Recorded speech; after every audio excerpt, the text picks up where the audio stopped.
மணவர் அனைவருக்கும் வணக்கம். Nagercoil nimbus line academy என்என்ஏவிலிருந்து நான் உங்கள் கார்த்திக். இன்னைக்கு இந்த பதிவில் நம்ம அதிகமாக எதிர்பார்த்த டிஎன்பிஎஸ்சி குரூப் 1 குரூப் 2 ப்ரிலிம்ஸ், அதுக்கப்புறம் குரூப் 4 இந்த எக்ஸாமில் கேட்கப்படுற இந்த இந்தியன் எக்கானமி அந்த கொஸ்டின்ஸோடைய அந்த சப்ஜெக்டோடைய ஓரியன்டேஷனை தான் வந்து இந்த பதிவில் பார்க்க போகிறோம். இது ரொம்ப ரொம்ப முக்கியம். ஏன் அப்படின்னு பார்த்துக்கிட்டிங்க அப்படின்னா, நம்மளுடைய ப்ரிலிம்ஸ் தேர்வில் பார்த்துக்கிட்டிங்க அப்படின்னா பாலிட்டிக் அடுத்ததாக பார்த்துக்கிட்டிங்கன்னா இந்தியன் எக்கானமி இந்த தலைப்பு வந்து ரொம்ப ரொம்ப முக்கியம். இந்த பாலிட்டி அண்ட் எக்கானமி இந்த 2 தலைப்பையுமே நம்ம வந்து நல்லா படிச்சுட்டு போய் எக்ஸாம் எழுதினாலே நம்மளால் வந்து நல்ல ஒரு ஸ்கோரை வந்து எடுத்துட முடியும். நம்மளுடைய நோக்கம் என்ன அப்படின்னா, ப்ரிசைஸாக அதில் கேட்கக்கூடிய 50 கேள்வினா 50 கேள்வியும் அட்டன் பண்ணுற அளவுக்கு தயார் நிலையில் போகணும். அதுக்காக தான் வந்து இந்த ஓரியன்டேஷன் கம் அனாலிசிஸ் செஷனை வந்து நம்ம பண்ணியிருக்கிறோம். நம்மளுடைய கிளாஸஸை இப்போ தான் நீங்கள் முதல்ல பார்க்குறீங்க அப்படின்னா, இந்த QR கோடை பயன்படுத்தி நம்மளுடைய டெலிகிராம் குரூப்பில் ஜாயின் பண்ணிக்கோங்க. நம்மளுடைய டெலிகிராம் குரூப்பில் நம்ம கொடுக்கக்கூடிய எல்லா வீடியோஸோடைய மெட்டீரியலுமே வந்து நம்ம வந்து ஃப்ரீயாக கொடுத்துருவோம். அது மட்டும் இல்லை, நம்ம டெலிகிராம் குரூப்போடைய லிங்க் வந்து பார்த்துக்கிட்டிங்க அப்படின்னா நம்மளுடைய வீடியோவோட டிஸ்கிரிப்ஷன்லேயுமே கொடுத்துருப்போம். தேவையானவங்க பயன்படுத்திக்கோங்க. அது மட்டும் இல்லை, நம்மளுடைய வீடியோவோட டிஸ்கிரிப்ஷனில் நம்ம வந்து அந்தோதியா TNPSC group 1 group 2 group 4 integrated mentoring cum prelims test பேட்சோடைய அட்மிஷன் ஃபார்ம் லிங்க்குமே இருக்கும். ஜாயின் பண்ணணும் அப்படின்னு நினைக்கிறவங்க வந்து அந்த ஃபார்மை ஃபில் பண்ணி நீங்கள் வந்து டெஸ்ட் பேட்சில் வந்து ஜாயின் பண்ணிக்கலாம். நம்மளுடைய டெஸ்ட் பேட்சை பொறுத்தளவில் 3 விஷயம் நம்ம கான்சன்ட்ரேட் பண்ணுவோம். ஒன்று வந்து ப்ரீவியஸ் இயர் கொஸ்டின், ரெண்டாவது வந்து கரண்ட் அஃபேர்ஸ், அதுக்கப்புறம் பார்த்திங்கன்னா ரொம்ப முக்கியமாக நம்ம வந்து நம்ம ஸ்டூடெண்ட்ஸ்க்கு கொடுக்குறது என்ன அப்படின்னு பார்த்தீங்கன்னா டீட்டெயில்டு டெஸ்ட் டிஸ்கஷன். இது ரொம்ப ரொம்ப முக்கியம். அது மட்டும் இல்லை, இது இல்லாமல் அடிஷ்னலாக நம்ம வந்து இது டெஸ்ட் பேட்சோடைய முக்கியமாக நம்ம நினைக்கிறது என்ன அப்படின்னு பார்த்தீங்கன்னா மென்டரிங் செஷன், 1-to-1 செஷன் வந்து நம்ம கொடுக்குறோம். ஸோ இதனால் வந்து இண்டிவிஜுவலாக ஸ்டூடெண்ட்ஸ் இருக்கக்கூடிய சிக்கல்களை அட்ரஸ் பண்ணி அவங்கள படிக்க வைக்கிறதுக்கான ஒரு வாய்ப்பாக தான் இந்த டெஸ்ட் பேட்சை வந்து நம்ம க்ரியேட் பண்ணியிருக்கிறோம். அது மட்டும் இல்லை, நம்மளுடைய அந்த வீடியோ டிஸ்கிரிப்ஷனில் இந்த அந்தோதியா டெஸ்ட் சீரீஸ்க்காக நம்ம கொடுத்த எல்லா ஃப்ரீ வீடியோஸுமே வந்து கம்பைல் பண்ணி கொடுத்துருக்குறோம். அதையும் பாருங்கள். மீதி இருக்கக்கூடிய வீடியோ பாலிட்டி ஓரியன்டேஷன் இருக்கும், அதுக்கப்புறம் வந்து நமக்கு வந்து பட்ஜெட் செஷன் இருக்கும், அதுக்கப்புறம் சப்ஜெக்ட் ஓரியன்டேஷன்ஸ் எல்லாமே இருக்கும். பாருங்கள், பயனுள்ளதாக இருக்கும். வாங்க வீடியோக்குள்ளே போகலாம். ஸோ இதுதான் வந்து சிலபஸில் நம்ம கொடுத்துருக்கக்கூடிய டாபிக் லிஸ்டிங். ஸோ ஃபஸ்ட்டு என்ன கொடுத்துருக்காங்க அப்படின்னு பார்த்துட்டிங்கன்னா இந்திய பொருளாதார இயல்பு, so nature of Indian economy அப்படின்னு கொடுத்துருக்காங்க. அடுத்தது பார்த்துட்டிங்கன்னா structure of Indian economy and employment generation. நான் வந்து கொஞ்சம் ரீஅரேஞ்ச் பண்ணியிருக்கிறேன். ஸோ நமக்கு தேவையான மாதிரி ரீஅரேஞ்ச் பண்ணியிருக்கிறேன். இப்போ நேச்சர் ஆஃப் இந்தியன் எக்கானமி அப்படின்னு பார்த்துட்டிங்க அப்படின்னா இந்த தலைப்புகள் எல்லாமே பார்த்துட்டிங்க அப்படின்னா நமக்கு வந்து இந்தியன் எக்கானமி அப்படின்றது மிக்ஸ்டு எக்கானமி அப்படின்ற மாதிரி இருக்கட்டும், India is a developing economy அப்படின்னு சொல்கிறதா இருக்கட்டும், அதுக்கப்புறம் பார்த்திங்கன்னா எம்ப்ளாய்மெண்ட் ஆஸ்பெக்டில் சர்வீஸ் செக்டார் சேவைகளை மையமாக வச்சு தான் நம்ம வந்து பொருளாதாரத்தை வந்து அதிக அளவில் ஈட்டுறோம். ஆனால் அதிகப்படியான வேலைவாய்ப்பு மக்கள் வேலை செய்யக்கூடிய இடம் எதுவாக இருக்குது அப்படின்னு பார்த்தீங்கன்னா பிரைமரி செக்டார் அப்படின்றது அக்ரிகல்ச்சர், விவசாயம் அப்படின்னு சொல்லக்கூடிய. ஸோ இதெல்லாம் தான் நமக்கு எதில் வரும் அப்படின்னா நேச்சர் ஆஃப் இந்தியன் எக்கானமி அப்படின்ற தலைப்பில் வரும். பெரும்பாலும் இந்த தலைப்புகளை நம்ம எதுலேருந்து படிக்கிறோம் அப்படின்னா நம்ம வந்து சமச்சீர் புக்கிலேருந்து தான் நம்ம படிக்கிறோம். இதுதான் வந்து முதல் தலைப்பு. ரெண்டாவதாக பார்த்துட்டிங்கன்னா நமக்கு வந்து இருக்கக்கூடியது 5 ஆண்டு திட்டம். 5 ஆண்டு திட்டம் ரொம்ப ரொம்ப முக்கியம். அதுலேயும் குறிப்பாக பார்த்துக்கிட்டிங்க அப்படின்னா குரூப் 1 எக்ஸாமுக்கு வந்து ஒரே எக்ஸாமில் 2 கேள்விகள் கேட்குறதுக்கெலாம் வாய்ப்பு இருக்குது. அதில் 5 ஆண்டு திட்டம், 5 ஆண்டு திட்டம்னா என்ன, ஒவ்வொரு 5 ஆண்டு திட்டத்துலையும் என்னென்ன இருக்குது அப்படின்ற மாதிரியான கேள்விகள். அதோடைய சார்ந்த தலைப்பாக நம்ம வந்து இந்த நீத்தி ஆயோக் அப்படின்னு சொல்லக்கூடியதும் திட்டக்குழு பிளானிங் கமிஷன் சொல்லக்கூடிய அந்த தலைப்புமே வந்து நம்ம இதில் ஆட் பண்ணியிருக்கிறோம். இதுவும் வந்து குரூப் 1ல் தொடர்ச்சியாக 2 கேள்விகள் கேட்டுக்கிட்டே இருப்பாங்க.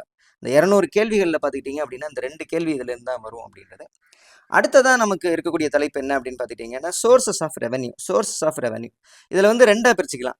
இப்போ வந்து நமக்கு வந்து பார்த்துக்கிட்டிங்கன்னா மத்திய அரசு, யூனியன் கவர்மெண்ட், ஸ்டேட் கவர்மெண்ட் அப்படின்னு இருக்கு. யூனியன் கவர்மெண்ட்டுக்கு எங்கேருந்துலாம் வந்து ரெவன்யூ வருது, ரெவன்யூனா வருவாய் அப்படின்றது. ரெவன்யூ அப்படின்னு எடுத்துக்கிட்டிங்கன்னா டேக்ஸ் ரெவன்யூ. ஸோ யூனியன் கவர்மெண்ட்டுக்கு எங்கெல்லாம் எந்தெந்த வரிகள்ல இருந்தால் வந்து ரெவன்யூ வருது, ஸ்டேட் கவர்மெண்ட்டுக்கு இதில் இருந்துலாம் வந்து வருவாய் வருது அப்படின்றது. இதிலே வந்து பார்த்துக்கிட்டிங்க அப்படின்னா நம்ம வந்து டேக்ஸ் ரெவன்யூ வரியிலேருந்து வரக்கூடிய வருவாய், நான் டேக்ஸ் ரெவன்யூ வரி அல்லாத வருவாய் அப்படின்ற மாதிரி பிரிப்போம். இது என்ன அப்படின்றத டீட்டெயிலாக படிக்கணும். அது மட்டும் இல்லாமல் இந்த டாப்பிக்கோட நம்ம எதை இணைச்சிருக்கோம் அப்படின்னு பார்த்துக்கிட்டிங்க அப்படின்னா நம்ம வந்து கூட்ஸ் அண்ட் சர்வீஸ் டேக்ஸ் அப்படின்றது, சரக்கு மற்றும் சேவை வரி, அது மட்டும் இல்லாமல் ஃபிசிக்கல் பாலிசி நிதி கொள்கையும் நம்ம வந்து கொடுத்துருக்குறோம். ஏன் அப்படின்னா இந்த ரெவன்யூ பற்றின டீட்டெயில்ஸ் எல்லாமே வந்து நம்ம இந்த ஃபிசிக்கல் பாலிசியில் தான் வந்து நம்ம டீட்டெயில்டாக படிப்போம். ஸோ நம்ம பட்ஜெட்டில் வரக்கூடிய எக்கனாமிக் சர்வேல இருக்கக்கூடிய அந்த டீட்டெயில்ஸ் தான் வந்து அந்த வருஷத்துக்கான அந்த டீட்டெயில். இந்த ரெவன்யூ சோர்சஸ், வருவாய் எங்கேருந்து வருது, மூலதனம் எங்கே இருக்குது, ஆதாரங்கள் என்ன அப்படின்றத வந்து தெரிஞ்சுக்கிறதுக்கு வந்து நமக்கு பயனுள்ளதாக இருக்கும். அடுத்த தலைப்பு என்ன அப்படின்னு பார்த்துக்கிட்டிங்கன்னா நமக்கு இருக்கக்கூடியது ரிசர்வ் பேங்க் ஆஃப் இந்தியா. இதில் வந்து பார்த்திங்கன்னா ரொம்ப ஃபேக்சுவல் டீட்டெயில், எந்த வருஷம் ஸ்டார்ட் பண்ணாங்க, எந்த கமிட்டியெல்லாம் வந்து அப்பாயிண்ட் பண்ணியிருந்தாங்க அப்படின்ற மாதிரியான கேள்விகள் கேட்கறதுக்கான வாய்ப்பு இருக்குது. ஃபங்க்ஷன் ஆஃப் ரிசர்வ் பேங்க், அவங்க என்னென்ன வேலைகள் செய்கிறாங்க, அவங்களுடைய பங்கெடுப்பு என்ன, இந்திய பொருளாதாரத்தில் அவங்களுடைய பங்களிப்பு என்ன அப்படின்ற மாதிரி ஒரு கேள்வி கேட்பாங்க.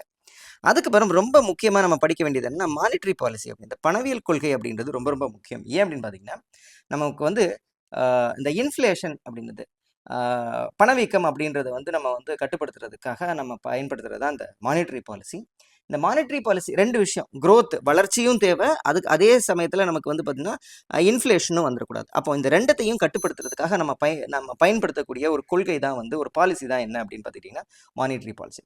இதில் என்னென்ன டூல்ஸ் இருக்குது, tools in the monetary policy. இப்போ வந்து நம்ம பார்த்துக்கிட்டிங்க அப்படின்னா CRR, SLR, repo rate, reverse repo, அதுக்கப்புறமா bank policy, bank rate policy அப்படின்ற மாதிரிலாம் நம்ம வந்து சொல்லியிருப்போம். இது எல்லாமே வந்து பார்த்தீங்கன்னா மானிட்டரி பாலிசி இல்லை தான் கேட்பாங்க.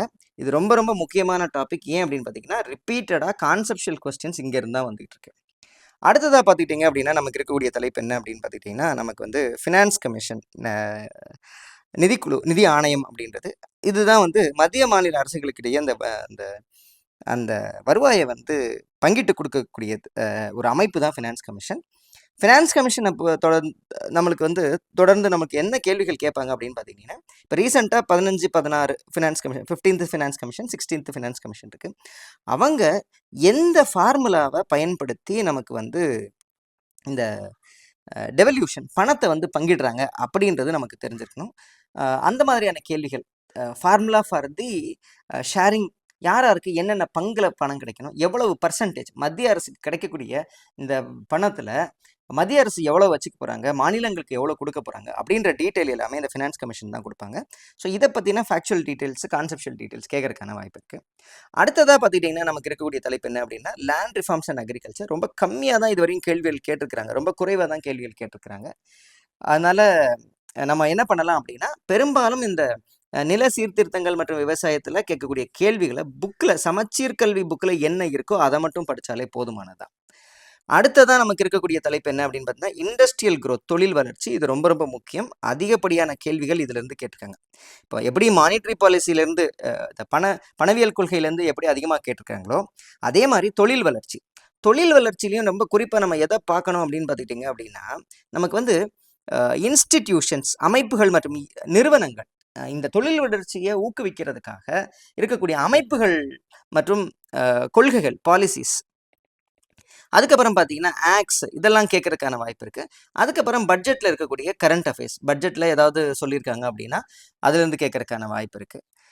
அது இல்லாமல் பார்த்துக்கிட்டிங்கன்னா இண்டிசஸ், குறியீடுகள் அப்படின்றது. இப்போ for example index of industrial production, annual industrial survey அப்படின்ற மாதிரி குறியீடுலாம் இருக்குன்னா அதில் தமிழ்நாட்டுடைய பங்கீடு என்ன, இந்திய அளவில் என்ன மாதிரியான செயல்பாடுகள் இருக்குது அப்படின்ற மாதிரி கேட்கறதுக்கான வாய்ப்பு இருக்குது. ஸோ இதெல்லாம் கூட நம்ம படிச்சு வச்சுக்கணும் அப்படின்ற. அடுத்ததான் நமக்கு இருக்கக்கூடிய தலைப்பு, முக்கியமான தலைப்பு என்ன அப்படின்னா ரூரல் வெல்ஃபேர் ஓரியன்ட் ப்ரோக்ராம்ஸ் அப்படின்றது. கிராமப்புற நலன் சார்ந்த திட்டங்கள். இது வந்து ரொம்ப முக்கியத்துவம் கொடுக்க வேண்டிய டாபிக். கொஞ்சம் கவனமாக எங்கே படிக்கிறதுனே தெரியாது. பட் ஆனால் அந்த கேள்விகள்லேருந்து வரக்கூடிய ரிஃப்ளெக்ஷன் என்ன அப்படின்னு பார்த்துக்கிட்டிங்கன்னா நிறைய கேள்விகள் இந்த ரூரல் வெல்ஃபேரை சார்ந்து இருக்கக்கூடிய கேள்விகள் வந்து நம்ம பார்க்குறோம். ஸோ புக்கில் இருக்கக்கூடிய டாபிக்ஸ் பார்த்துங்க. கரண்ட் அஃபேர்ஸ் இருக்கக்கூடிய டாபிக்ஸ் வந்து இந்த ரூரல் வெல்ஃபேர். எங்கெல்லாம் நீங்கள் கரண்ட் அஃபேர்ஸில் ரூரல் வெல்ஃபேர், கிராமப்புற நலன் அப்படின்னு சொல்லிட்டு நீங்கள் பார்க்குறீங்க அப்படின்னு இப்போ கிராம் சரோஸ்கர் யோஜனா அப்படின்ற மாதிரி இருக்கு, கிராம் ஆதர்ஷ் யோஜனா அப்படின்ற மாதிரிலாம் இருக்குது அப்படின்னா ஸ்பெசிஃபிக்காக வந்து இந்த rural development, gram Sadak Yojana அப்படின்லாம் இருக்குது அப்படின்னா அதெல்லாம் வந்து பார்த்துக்கிட்டிங்கன்னா நமக்கு வந்து இந்த தலைப்பு கீழே நம்ம படிச்சுக்கணும். அடுத்ததாக இருக்கக்கூடிய ரொம்ப முக்கியமான தலைப்பு என்ன அப்படின்னு பார்த்தீங்கன்னா சோஷியல் ப்ராப்ளம், சமூக இதில் இருக்கக்கூடிய பிரச்சனைகள். அதுலேயும் குறிப்பாக பாப்புலேஷன் அப்படின்றது. பாப்புலேஷன் ஏன்னா மக்கள் தொகை ரொம்ப அதிகமாகிடுச்சு, அதை எப்படி கட்டுப்படுத்த போகிறோம், எப்படி மேனேஜ் பண்ண போகிறோம் அப்படின்றது. அதுக்கப்புறம் பார்த்தீங்கன்னா நமக்கு முக்கியமாக கொடுக்கக்கூடிய சோஷியல் இன்ஃப்ராஸ்ட்ரக்சர்னு சொல்லக்கூடிய எஜுகேஷனாக இருக்கட்டும், ஹெல்த்தாக இருக்கட்டும், எம்ப்ளாய்மெண்ட், இது எல்லாத்தையுமே நம்ம எப்படி மக்களுக்கு கொண்டு சேர்க்க போகிறோம் அப்படின்ற திட்டமாக இருக்கட்டும், அதுக்கப்புறம் நமக்கு வந்து இந்த வறுமையை எப்படி ஒழிக்க போகிறோம் அப்படின்ற ஒரு திட்டமாக இருக்கட்டும், இதை சார்ந்த கேள்விகள் கேட்குறது வந்து ரொம்ப அதிகமாக இருக்கும். இதை வந்து ஸ்கீம்ஸில் வந்து நம்ம ரிஃப்ளெக்ட் ஆகிறத நம்ம அதிகப்படியாக நம்ம பார்க்கலாம். கடைசியாக வந்து ஹியூமன் டெவலப்மெண்ட் அப்படின்றது மனித வளர்ச்சி குறியீடு. இந்த மனித வளர்ச்சி குறியீடு மட்டும் இல்லாமல் ஒரு பெரும்பாலான பார்த்துக்கிட்டிங்கன்னா நமக்கு வந்து மல்டி டைமென்ஷனல் பாவர்ட்டி இண்டெக்ஸ், அதுக்கப்புறம்னா physical quality of life index, இந்த மாதிரி நிறைய குறியீடுகள் இருக்குது. இந்த மாதிரியான குறியீடுகளையும் வந்து கேள்வியாக கேட்கறதுக்கான வாய்ப்பு இருக்குது. ஸோ இதுதான் வந்து சிலபஸோடைய ரொம்ப ப்ரீஃபான ஐடியா. இதை வந்து நம்ம ஃபஸ்ட்டு இந்த இந்தியன் எக்கானமியில் இருக்கக்கூடிய தலைப்பு மட்டும் பார்த்துருக்குறோம். அதுக்கு அடுத்ததாக பார்த்தீங்கன்னா தமிழ்நாடு ரிலேட்டடாக நம்மளுக்கு கொஞ்சம் தலைப்புகள் இருக்குது. இதுதான் தமிழ்நாடு ரிலேட்டடாக நமக்கு இருக்கக்கூடிய தலைப்புகள். இதில் வந்து சில தலைப்புகளை நம்ம என்ன பண்ணியிருக்கோம் அப்படின்னா, இந்த தலைப்பாக இருக்கட்டும், இந்த இந்த தலைப்பு, அதுக்கப்புறம் இந்த தலைப்பு, இந்த தலைப்பு, இது இது இதெல்லாமே நம்ம என்ன பண்ணியிருக்கோம் அப்படின்னா கொஞ்சம் டீஹைலைட் பண்ணியிருக்கோம். ஏன் அப்படின்னா இதெல்லாம் மற்ற டாபிக்ஸில் கவர் ஆகிறதுக்கான வாய்ப்பு இருக்குது. இப்போ for example social reforms moments in Tamil Nadu அப்படின்னா இதை வந்து நம்ம வந்து socio political moments in Tamil Nadu அப்படின்னு சொல்லிட்டு தனியாக அந்த டாபிக்ஸ்லேயே கவர் பண்ணிடுவோம். ஸோ அதனால் இதோட இணைச்சி பார்க்கணும் அப்படின்றதுல இப்போ அவங்க பண்ணக்கூடியது இம்பேக்ட், அன்னைக்கு பண்ணதோடைய இம்பேக்ட் இன்னைக்கு வெளியாகுது. ஸோ அதை வந்து நம்ம வந்து கரண்ட் ட்ரெண்ட்ஸில் கரண்ட் அஃபேர்ஸை நம்ம பார்த்துக்கோம். இம்பேக்ட்ஸ் அப்படின்னா கரண்ட் அஃபேர்ஸ்ன்னு தான் அர்த்தம் இப்போ இருக்கக்கூடியதில். ஸோ அடுத்ததாக பார்த்துக்கிட்டிங்க அப்படின்னா நமக்கு என்ன இருக்குது அப்படின்னா எக்கனாமிக் ட்ரெண்ட்ஸ் இன் தமிழ்நாடு, தமிழ்நாடின் பொருளாதார போக்கு அப்படின்றது. இது பியூராக பார்த்துக்கிட்டிங்க அப்படின்னா பட்ஜெட்டு மற்றும் எக்கனாமிக் சர்வே, தமிழ்நாட்டுடைய பட்ஜெட் அண்ட் எக்கனாமிக் சர்வே தான் குறிக்குது. கரண்ட் ட்ரெண்டுனாலே கரண்ட் அஃபேர்ஸ்னு அர்த்தம். அடுத்ததான் நம்மளுக்கு என்ன சொல்லியிருக்காங்க அப்படின்னா political parties and welfare scheme. இது ரொம்ப ரொம்ப முக்கியம். வெல்ஃபேர் ஸ்கீம்ஸ் வந்து இதுவும் கரண்ட் அஃபேர்ஸ் தான். ஸ்பெசிஃபிக்காக நம்ம என்ன பண்ண போகிறோம் அப்படின்னா நம்ம தமிழரசு அப்படின்னு சொல்லிட்டு ஒரு மேகசின் இருக்கு இல்லையா, தமிழரசு, இந்த மேகசின்லேருந்து தான் நம்ம பெரும்பாலும் கேள்விகள் கேட்குறாங்க. அதனால் நம்ம வந்து அதுலேருந்து நம்ம படிச்சுக்க போகிறோம். ஸோ அதிலே டீட்டெயிலாக என்ன சொல்லியிருக்காங்க அப்படின்னா வெல்ஃபேர் ஓரியன்ட் கவர்மெண்ட் ஸ்கீம்ஸ் அப்படின்னு சொல்லியிருக்காங்க. அதுலேயும் குறிப்பாக எஜுகேஷன், ஹெல்த் அப்படின்னு சொல்லியிருக்காங்க. கல்வி மற்றும் சுகாதாரம் எல்லாம் உள்ளடக்கியது தான். கடைசியாக ஒரு ஸ்டேட்மெண்ட் கொடுத்துருக்காங்க, role and impact of social welfare scheme, அதனால் என்ன பங்கு இருக்குது அப்படின்ற மாதிரி ஒன்று கொடுத்துருக்குறாங்க. ஸோ இதெல்லாம் ரொம்ப பொதுவான தலைப்பு. இதுலேருந்து நம்ம என்ன புரிஞ்சுக்கிறோம் அப்படின்னா இந்த 2வது தலைப்பில் பெருசாக புக்கிலேருந்து படிக்கிறதுக்கான வாய்ப்பு இல்லை. ஆனால் கரண்ட் அஃபேர்ஸ்லேருந்து கேட்பாங்க. ஸோ கரண்ட் அஃபேர்ஸ்லேருந்து என்ன கேட்குறாங்க அப்படின்னா முதல்ல எக்கனாமிக் ட்ரெண்ட்ஸ், அதுக்கப்புறம் சோஷியல் ப்ராப்ளம் அட்ரஸ் பண்ணுறதுக்கு நம்ம என்னெல்லாம் பண்ணுறோம், ஸ்கீம்ஸ் பண்ணுறோம், அதுக்கப்புறம் பார்த்தீங்கன்னா இன்ஸ்டிடியூஷன்ஸு, அதுக்கப்புறம் இதுக்கு முன்னாடி பண்ண எஃபர்ட்ஸுக்கான மெஷர்ஸை அளக்கிறதுக்காக இண்டெக்ஸ் எல்லாம் நம்ம நிறைய வச்சுருக்கிறோம். ஸோ இதைத்தான் நமக்கு வந்து இந்த பகுதியில் வந்து கொஸ்டினாக கேட்பாங்க. குறிப்பாக நம்ம வந்து என்ன தெரிஞ்சுக்கணும் அப்படின்னா தமிழ்நாடு ரிலேட்டடாக படிச்சுக்கணும். ஸோ அதுதான் இந்த டாபிக்ஸோடைய கண்டென்ட்டாக நம்ம வந்து பார்க்குறோம். இந்த டாபிக் ரொம்ப ரொம்ப ஈஸி. ஏன் அப்படின்னா படித்தாலும் படிக்கலைனாலும் பிரச்சனை இல்லை. ஸ்டாண்டர்டாக எந்த புக்கும் கிடையாது, கரண்ட் அஃபேர்ஸ் மட்டும்தான். படிக்கிறதா இருந்தால் தமிழரசு மேகசின் ப்ளஸ் கரண்ட் அஃபேர்ஸில் இருக்கக்கூடிய கண்டென்ட்டை நம்ம படிச்சுக்கணும். சில நேரங்களில் புக்கிலேருந்து டைரெக்டாக பழைய டேட்டா கேட்குறதுக்கான வாய்ப்பு இருக்குது. இப்போ ஃபார் எக்ஸாம்பிள் புக்கில் வந்து பார்த்துக்கிட்டிங்கன்னா 2020, 24 வரையும் உள்ள டேட்டாஸ்லாம் இருக்கும். ரொம்ப பெரும்பாலும் பார்த்தீங்கன்னா 2015 வரையும் உள்ள டேட்டாஸ்லாம் ரொம்ப தெளிவாகவே இருக்கும். ஸோ இந்த டேட்டாலாம் வந்து கொடுத்துட்டு கேட்குறதுக்கான வாய்ப்பு இருக்குது. புக்கில் கொடுத்துருக்கக்கூடிய தமிழ்நாடு ரிலேட்டடாக இருக்கக்கூடிய எந்த டேட்டாவாக இருந்தாலும், அந்த பழைய டேட்டாவாக இருந்தாலும் நீங்கள் அந்த இயரை வச்சு ஞாபகம் வச்சுக்கணும். இப்போ ஃபார் எக்ஸாம்பிள் 2015 ஒரு பர்டிகுலர் இண்டிகேட்டரில் தமிழ்நாடு வந்து முதன்மையாக இருக்குது அப்படின்னா அந்த டேட்டாவை அப்படியே மனப்பாடம் பண்ணிக்கணும் அப்படின்ற ஒரு தேவை இருக்குது. ஏன் அப்படின்னா புக்கில் இருக்கக்கூடிய ஸ்டேட்மெண்ட்டை அப்படியே கொடுத்து கேள்வியாக கேட்குறாங்க. நம்ம வந்து அதை மிஸ் பண்ண முடியாது. முடிஞ்ச அளவுக்கு படிங்க. சப்போஸ் உங்களால் அதை ஃபுல்லாக ஃபேக்சுவல் டீட்டெயில்ஸ் எல்லாத்தையுமே உள்வாங்கிக்க முடியலை அப்படின்னா நீங்கள் எதெல்லாம் முக்கியமான தலைப்புகள் இருக்கோ அதை மட்டும் படித்தாலே போதுமானது தான். ரைட். இப்போ சிலபஸும் பிவைக்கும் நம்ம ரெண்டுத்தையும் வச்சு பார்க்கும்போது நம்மளுக்கு என்ன தெரியுது அப்படின்னு பார்த்துக்கிட்டிங்க அப்படின்னா சிலபஸ், பிவைக்கும் ரெண்டுத்தையும் எடுத்துக்கணும். இதில் வந்து நம்ம வந்து ஸ்டாட்டிக் கண்டென்ட், அதுக்கப்புறம் கரண்ட் அஃபேர்ஸ் கண்டென்ட் அப்படின்னு ரெண்டாக நம்ம பிரித்து பார்க்குறோம். இந்த ஸ்டாட்டிக் கண்டென்ட்டையுமே ரெண்டாக பிரிக்கலாம். எப்படின்னா அதிகமாக கேட்கக்கூடிய ஏரியா, மோர் கொஸ்டின்ஸ் எந்தெந்த இடத்துலேருந்து வருது, சில இது பார்த்துக்கிட்டிங்கன்னா சில கொஞ்சமாக தான் கம்மியாக தான் கேட்குறேன். எடுத்துக்காட்டுக்கு பார்த்துக்கிட்டிங்கன்னா இப்போ ஃபார் எக்ஸாம்பிள் நான் ஏற்கனவே சொன்னேன் மானிட்டரி பாலிசி அப்படின்றது இப்போ ரிப்போ ரேட், ரிவர்ஸ் ரிப்போ, இப்போ இதெல்லாம் பார்த்துக்கிட்டிங்க அப்படின்னா ரொம்ப ஸ்டாட்டிக்கான கண்டென்ட் தான், நிலையானது தான், மாறவே மாறாது அப்படின்னா அதோடைய கான்செப்ட்லாம் மாறவே மாறாது அப்படின்றது தான். இன்ஃப்ளேஷன் அப்படின்னு எடுத்துக்கிட்டோம்னா அதெல்லாம் மாறவே மாறாது. அப்போ இந்த கேள்விகள்லேருந்து அதிகமாக கேள்வி வருது. ஸோ ஸ்டாட்டிக்கில் அதிகமாக கேட்கக்கூடிய ஏரியா இதுவே வந்து ஸ்டாட்டிக் தான். பட் ஆனால் கம்மியாக கேட்கக்கூடிய கேள்வி என்ன அப்படின்னு பார்த்தீங்கன்னா லேண்ட் ரிஃபார்ம்ஸ். ஸோ அந்த மாதிரி நம்ம ரெண்டாக பிரிச்சுக்கலாம். இந்த ஸ்டாட்டிக் அண்ட் கரண்ட் அஃபேர்ஸ்லேயே வந்து பார்த்தீங்கன்னா ஸ்டாட்டிக்கில் ரொம்ப கம்மியாக தான் கேள்வி கேட்குறாங்க, கரண்ட் அஃபேர்ஸ்லேருந்து தான் அதிகமாக கேள்வி கேட்குறாங்க. ஸோ நீங்கள் பார்த்துக்கிட்டிங்க அப்படின்னா சீனியர் ஸ்டூடெண்ட்ஸ்லாம் சில பேர் வந்து அண்டர் ப்ரிப்பரேஷனில் இருக்கும்போது கூட அவங்க நல்ல ரேங்க் எடுப்பாங்க, நல்ல மார்க் எடுப்பாங்க. ஏன் அப்படின்னு பார்த்தீங்கன்னா அவங்க வந்து ஸ்டாட்டிக்காக இருக்க கண்டென்ட்டை ரிவைஸ் பண்ணுறதுக்கு அவங்களுக்கு டைம் கிடைக்காது. பட் கரண்ட் அஃபேர்ஸில் அப்டேட்டாக இருப்பாங்க. ஏன் அப்படின்னா கண்டினியூஸாக படிச்சுட்டு இருக்கும்போது அவங்களுக்கு அந்த கண்டென்ட் வந்து தெரிஞ்சிருக்கும். இப்போ ரீசெண்டாக 6 மாதம் 7 மாதம் இல்லை 10 மாதம் கரண்ட் அஃபேர்ஸ் மட்டும் படிச்சுக்க மாட்டாங்க, கண்டினியூஸாக படிச்சுட்டு இருக்கனால அவங்களுக்கு ஒரு டச் இருக்கும். அப்படின்றனால அதில் ஒரு பெரிய அளவுக்கு அவங்களுக்கு ஒரு வாய்ப்பை கிரியேட் பண்ணி கொடுக்கும். இந்த கரண்ட் அஃபேர்ஸுமே டைரெக்டாக கேட்கக்கூடிய கரண்ட் அஃபேர்ஸ், பிவைக்யூவில் டைரெக்டாக டார்கெட் பண்ணக்கூடிய கரண்ட் அஃபேர்ஸ், அதுக்கப்புறம் எக்ஸ்டெண்டட் ரீடிங் அப்படின்னு சொல்லிட்டு நம்ம 2 சொல்லியிருக்கிறோம். இப்போ ஃபார் எக்ஸாம்பிள் ஒரு இப்போ வந்து ஒரு இண்டெக்ஸில் சைல்டு டெவலப்மெண்ட் இண்டெக்ஸ் அப்படின்னு ஒரு இண்டெக்ஸ் இருக்குது, சஸ்டைனபிள் டெவலப்மெண்ட் கோல் இண்டெக்ஸ் அப்படின்னு இருக்குது. இதெல்லாம் பார்த்தீங்கன்னா ரிப்பீட்டடாக வருஷம் கேட்குறாங்க. அப்போ ரிப்பீட்டடாக கேட்கக்கூடிய கொஸ்டின்ஸை எப்போவுமே டைரெக்டாக கேட்கக்கூடிய கொஸ்டின்ஸ் எப்போவுமே படித்து வச்சுக்கணும்.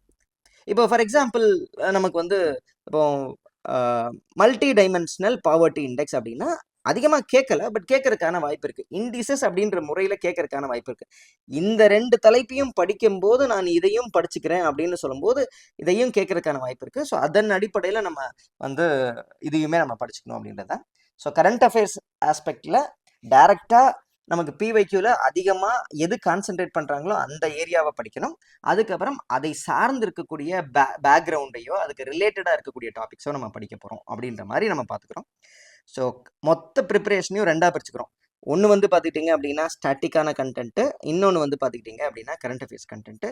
கரண்ட் அஃபேர்ஸ் தான் அதிகமாக கேட்குறாங்க. ஸோ கரண்ட் அஃபேர்ஸ்க்கு அதிகப்படியான வெயிட்டேஜ் கொடுக்கணும் அப்படின்றது தான் நம்ம சொல்ல வரோம். ஸோ கரண்ட் அஃபேர்ஸ் அப்படின்னு ஸ்டாட்டிக் அப்படின்னு எடுத்துக்கிட்டிங்க அப்படின்னா நம்ம சார் என்ன புக்கு படிக்கிறது அப்படின்னு நிறைய பேர் கேட்டிருக்கீங்க. டவுட்டே கிடையாது, சமச்சீர் புக் மட்டும்தான் படிக்கணும், வேறு எதுவுமே படிக்க வேண்டாம். ஏன் அப்படின்னா வேறு ஏதாவது படிக்க என்ன ஆகும்னா டைம் தான் வேஸ்ட் ஆகுமே தவிர்த்து நமக்கு வந்து மார்க்காக கன்வெர்ட் ஆகாது. அது பெரிய அளவில் நமக்கு பயனுள்ளதாக இருக்குமா அப்படின்னா இருக்காது அப்படின்றது தான். சமச்சீர் புத்தகத்தில் அதுவும் வந்து நமக்கு வந்து நியூ புக்கில் என்ன இருக்கோ அது மட்டும் பெரும்பாலாக படித்தா போதுமானது தான். சரிங்களா? இப்போ சமச்சீர் கல்வி புத்தகத்தில் என்ன படிக்கணும் அப்படின்னு பார்த்துக்கிட்டிங்கன்னா நம்ம 6th புக்கு படிக்க வேண்டாம், 7th 8th 9th இதை வந்து படித்து நோட்ஸாக எடுத்துக்கணும். ஏன்னா 7th 8th 9th டெக்ஸ்ட் புக்கில் ரிப்பீட்டடான கண்டென்ட் 11th 12th என்ன கண்டென்ட் இருக்கோ அதுதான் இருக்கும். பட் ஆனால் எக்ஸ்ட்ரா ஃபேக்ட்ஸ் இருக்கிறதுக்கான வாய்ப்பு இருக்குது. அந்த எக்ஸ்ட்ரா ஃபேக்ட்ஸை மட்டும் நம்ம என்ன பண்ணியிருக்கணும் அப்படின்னா 11th புக்கோடையோ 12th புக்கோடையோ இல்லை தனியாக நோட்ஸாவோ நம்ம எழுதி வச்சுக்கணும். இல்லை அப்படின்னா திருப்பி படிச்சுக்கிட்டே இருந்தோம் அப்படின்னா டைம் வேஸ்ட் ஆகும், ரிவிஷனுக்கு நம்மளால் ஒழுங்காக பண்ண முடியாது, இந்த ஒரு சிக்கல் வந்துடும். அதனால் நம்ம என்ன பண்ணுறோம் அப்படின்னு பார்த்துக்கிட்டிங்க அப்படின்னா 7th 8th 9th 10th புக்கை படித்து நம்ம என்ன பண்ணுறோம் அப்படின்னா ஒரு கிறிஸ்பாக ஒரு நோட்ஸ் எடுத்து வச்சிட்டோம்னா அதுக்கப்புறம் இனிமேல் படிக்கவே அது புக்கே எடுக்கணும்னு அவசியம் இருக்காது. அடுத்ததாக பார்த்துக்கிட்டிங்கன்னா 11th புக்கில் வந்து ஃபஸ்ட்டு மைக்ரோ எக்கனாமிக்ஸ் அப்படின்ற தலைப்பில் அந்த தியரியிலேருந்து ஸ்டார்ட் பண்ணியிருப்பாங்க. அதெல்லாம் படிக்கணும்னு அவசியம் இல்லை. ஏன் அப்படின்னா நமக்கு அதிகமாக கேள்விகள் கேட்கறது வந்து என்ன எக்கானமி அப்படின்ற அந்த அப்ளைடு ஆஸ்பெக்ட் மட்டும் தான் கேட்பாங்க. அதனால் நம்ம வந்து இந்த சாப்டர்ஸ் மட்டும் படித்தாலே போதுமானது தான். 7th 8th 9th 10th 11th அப்படின்றது. அதுக்கப்புறம் கொஞ்சம் மேக்ரோ எக்கனாமிக்ஸ் டாபிக்ஸ் கொஞ்சம் படித்தாலே போதுமானது தான், பேசிக்ஸ் படித்தாலே போதுமானது தான். 12th பார்த்துக்கிட்டிங்க அப்படின்னா இந்த கடைசி சாப்டர் இந்த 12th சாப்டரை மட்டும் விட்டுட்டு மீதி எல்லாமே படிக்க வேண்டியது தான். ஸோ கிறிஸ்பாக நோட்ஸ் எடுத்து வச்சுக்கிட்டிங்க அப்படின்னா ரொம்ப டைம் ஸ்பெண்ட் பண்ணணும்னு அவசியம் இல்லை. நோட்ஸ் எடுத்து வச்சுக்கிறது ரொம்ப ரொம்ப நல்லது. ஏன் அப்படின்னு பார்த்துக்கிட்டிங்கன்னா நமக்கு வந்து இதெல்லாம் கொஞ்சமான வெயிட்டேஜ் தான் கேட்குறாங்க. அதனால் ரொம்ப எஃபோர்ட் போட்டு டைம் கொடுத்து ரிவிஷன்லாம் பண்ணிட்டு இருக்கணும்னு அவசியம் இல்லை. நோட்ஸ் எடுத்துக்கிட்டிங்க அப்படின்னா டைம் ரொம்ப ஆகாது, ரிவைஸ் பண்ணுறதுக்கு டைம் ஆகாது. ரைட். ஸோ இது வந்து பார்த்துக்கிட்டிங்கன்னா ஸ்டாட்டிக் போர்ஷன் இப்படி தான் நம்ம படிக்கிறோம் அப்படின்றது. ஸ்டாட்டிக் போர்ஷனில் எந்த மாதிரியான டாபிக்ஸ் வந்து அதிகமாக கேட்குறாங்க அப்படின்னு பார்த்துக்கிட்டிங்கன்னா ஃபஸ்ட்டு கான்செப்ட்ஸ் அதிகமாக கேட்குறேன். நான் ஏற்கனவே சொன்ன மாதிரி பார்த்துக்கிட்டிங்க அப்படின்னா க்ரோத்னா என்ன அப்படின்னு கேட்பாங்க. இப்போ க்ரோத் க்ரோத்னா என்ன அப்படின்றது கேட்பாங்க. இப்போ ஃபார் எக்ஸாம்பிள் நேஷனல் இன்கம் அப்படின்னா என்ன அப்படின்னு கேட்பாங்க. பெர் கேபிட்டா இன்கம்னா என்ன அப்படின்னு கேட்பாங்க. அதுக்கப்புறம் பார்த்தீங்கன்னா ரிவர்ஸ் ரிப்போனா என்ன, ரிவர்ஸ் ரிப்போனா என்ன, இந்த மாதிரியான கான்செப்சுவல் கொஸ்டின் கேட்கறதுக்கான வாய்ப்பு இருக்கு. ஸோ அதனால நம்ம என்ன பண்ணணும் அப்படின்னா புக்கில் இருக்கக்கூடிய நம்மளுக்கு அதிகமாக ப்ரீவியஸ் இயர் கொஸ்டின்ல கேட்டிருக்கக்கூடிய கேள்விகளை நம்ம என்ன பண்ணணும் அப்படின்னா அதை தொடர்ந்து ப்ராக்டிஸ் பண்ணி வச்சிருக்கணும். ஸோ கேட்டால் மிஸ் பண்ணிடவே கூடாது அப்படின்ற மாதிரி நம்ம இதை ப்ரிப்பேர் பண்ணிக்கலாம். ஸோ இதுதான் ஃபர்ஸ்ட் கான்செப்ட்ஸ் ஸ்டாட்டிக்ல. அடுத்ததான் முக்கியமாக பார்த்துக்கிட்டீங்க அப்படின்னா 5 ஆண்டு திட்டம் அப்படின்றது 5 இயர் பிளான் அப்படின்றது. அதுலேயும் குறிப்பாக குரூப் 1 எக்ஸாம்ஸில் ஒரு 2 கேள்வி வந்து நமக்கு இதுலேருந்து வந்துடுது. அதனால வந்து புக்கில் இருக்கிறது மட்டும் படித்தா போதும். சமச்சீர் கல்வி புக்கில் இருக்கிறது மட்டும் படித்தா போதும். அதுவும் புது புத்தகத்தில் இருக்கிறது மட்டும் படித்தா போதும். 5 இயர் பிளான் மட்டும் ஓல்டு புக்கில் ஏதாவது எக்ஸ்ட்ரா கண்டென்ட் இருக்கா அப்படின்றத மட்டும் ஒரு தடவை பார்த்துக்குங்க. ஸோ இருந்தது அப்படின்னா அதுவுமே, ஏன்னா நம்மளுக்கு 5 இயர் பிளானில் ரொம்ப கம்மியாக தான் கண்டென்ட் கொடுத்துருப்பாங்க, போதுமானது தான். ஆனாலும் ஒரு சேஃப்டிக்காக நம்ம ஓல்டு புக்கையும் ஒரு தடவை பார்த்துக்கிறது நல்லது. அடுத்ததாக பார்த்துக்கிட்டிங்க அப்படின்னா இண்டஸ்ட்ரியல் டெவலப்மெண்ட், தொழில் வளர்ச்சி அப்படின்ற தலைப்புலேருந்து கேள்விகள் கேட்பாங்க. தொழில் வளர்ச்சியில் நமக்கு என்ன பண்ணணும் அப்படின்னா பாலிசி, கொள்கைகள் அப்படின்றது, அதுக்கப்புறம் சட்டங்கள், அதுக்கப்புறம் பார்த்துக்கிட்டிங்க அப்படின்னா முன்னெடுப்புகள், அதுக்கப்புறம் இன்ஸ்டிடியூஷன்ஸ், நிறுவனங்கள். இப்போ ஃபார் எக்ஸாம்பிள் டிட்கோ, சிட்கோட், டான், டிக்கு, இந்த மாதிரியான அமைப்புகள்லாம் இருக்குது. ஸோ இதெல்லாம் வந்து தொழில் வளர்ச்சிக்காக கேட்பாங்க. இப்போ பார்த்துக்கிட்டிங்க அப்படின்னா ஸ்டார்ட் அப்ஸ்க்காக நிறைய முயற்சிகள் எடுத்திருக்காங்க. Guidance TN, TN simplify TN அப்படின்ற மாதிரியான நிறைய அமைப்புகள் இருக்குது. ஏஞ்சல் டிஎன் அப்படின்ற மாதிரியான அமைப்பு. ஸோ இந்த மாதிரியான அமைப்புகள். அதுக்கப்புறம் பார்த்தீங்கன்னா ரீசெண்டாக கண்டக்ட் பண்ண ஏதாவது சம்மிட்ஸ், இப்போ ஃபார் எக்ஸாம்பிள் உலக உச்சி மாநாடு டிஎன் ரைசிங் அப்படின்ற மாதிரி, அதில் TN rising first summit, second summit எங்கே நடத்துனாங்க, அந்த மாதிரி கரண்ட் அஃபேர்ஸ் டாபிக்ஸ் கேட்கறதுக்கான வாய்ப்பு இருக்குது. அதுக்கப்புறம் போஸ்ட் இண்டிபெண்டன்ட் எக்கனாமிக் டெவலப்மெண்ட், குறிப்பாக நம்மளுக்கு பார்த்துட்டிங்க அப்படின்னா மேஜரான ரிஃபார்ம்ஸ், இப்போ ஃபார் எக்ஸாம்பிள் கிரீன் ரெவல்யூஷனாக இருக்கட்டும், அதுக்கப்புறம் எல்பிஜி ரிஃபார்ம்ஸாக இருக்கட்டும். ஸோ இந்த மாதிரி, அதுக்கப்புறம் பார்த்தீங்கன்னா டிமானிட்டைசேஷன், இந்த மாதிரியான ஒரு மேஜர் ரிஃபார்ம்ஸ், அதுக்கப்புறம் டிஜிட்டலைசேஷன், மின்மயமாக்குறது, அதுக்கப்புறம் வந்து அந்த பணத்தை திரும்ப பெற்றது, அதுக்கப்புறம் பார்த்தீங்கன்னா எல்பிஜி ரிஃபார்ம்ஸ், அதுக்கப்புறம் வந்து கிரீன் ரெவல்யூஷன், பசுமை புரட்சி. ஸோ இந்த மாதிரியான தலைப்புகள்லாம் வந்து நம்மளுக்கு வந்து அந்த ஸ்டாட்டிக் போர்ஷன்லேருந்து கான்செப்டாக கேள்விகள் கேட்கறதுக்கான வாய்ப்பு இருக்குது. அதுக்கப்புறம் டெவலப்மெண்டல் இண்டிசஸ் அப்படின்றது வளர்ச்சி குறியீடு, அந்த அடிப்படையிலையும் கேள்விகள் கேட்கறதுக்கான வாய்ப்பு இருக்குது. அதுக்கப்புறம் முக்கியமாக நம்மளுக்கு எதுக்காக இவ்வளவும் படிக்கிறோம் அப்படின்னா டேட்டா, தரவுகளுக்காக. எக்ஸாம்பிளுக்கு பார்த்துக்கிட்டிங்க அப்படின்னா இப்போ தமிழ்நாடு ரிலேட்டடாக டேட்டா கம்பைலேஷன் எங்கே இருக்கும் அப்படின்னா எக்கனாமிக்ஸ் புக்கில் தான் இருக்கும். இதில் குறிப்பாக நமக்கு பார்த்துக்கிட்டிங்க அப்படின்னா இப்போ for example census 2011 census Tamil Nadu ரிலேட்டடாக இப்போ ஹையஸ்ட் லிட்ரஸி ரேட் எந்த ஸ்டேட்டு, அதுக்கப்புறம் எந்த டிஸ்ட்ரிக்ட், லோவஸ்ட் எது அப்படின்ற மாதிரி கேள்விகள், அதுக்கப்புறம் sex ratio, child sex ratio, mortality rate, infant mortality rate, அதுவும் 2011 சென்சஸுடைய அடிப்படையில் டேட்டாஸ் எல்லாம் வேணும் அப்படின்னா நம்ம இதுலேருந்து தான் படிச்சாகணும். ஸோ இந்த மாதிரியான ஸ்டாட்டிக்காக 2011 டேட்டாவில் இருக்கக்கூடிய சென்சஸில் இருக்கக்கூடிய டேட்டாஸ் வச்சு கேள்விகள் கேட்கறதுக்கான வாய்ப்பு இருக்குது.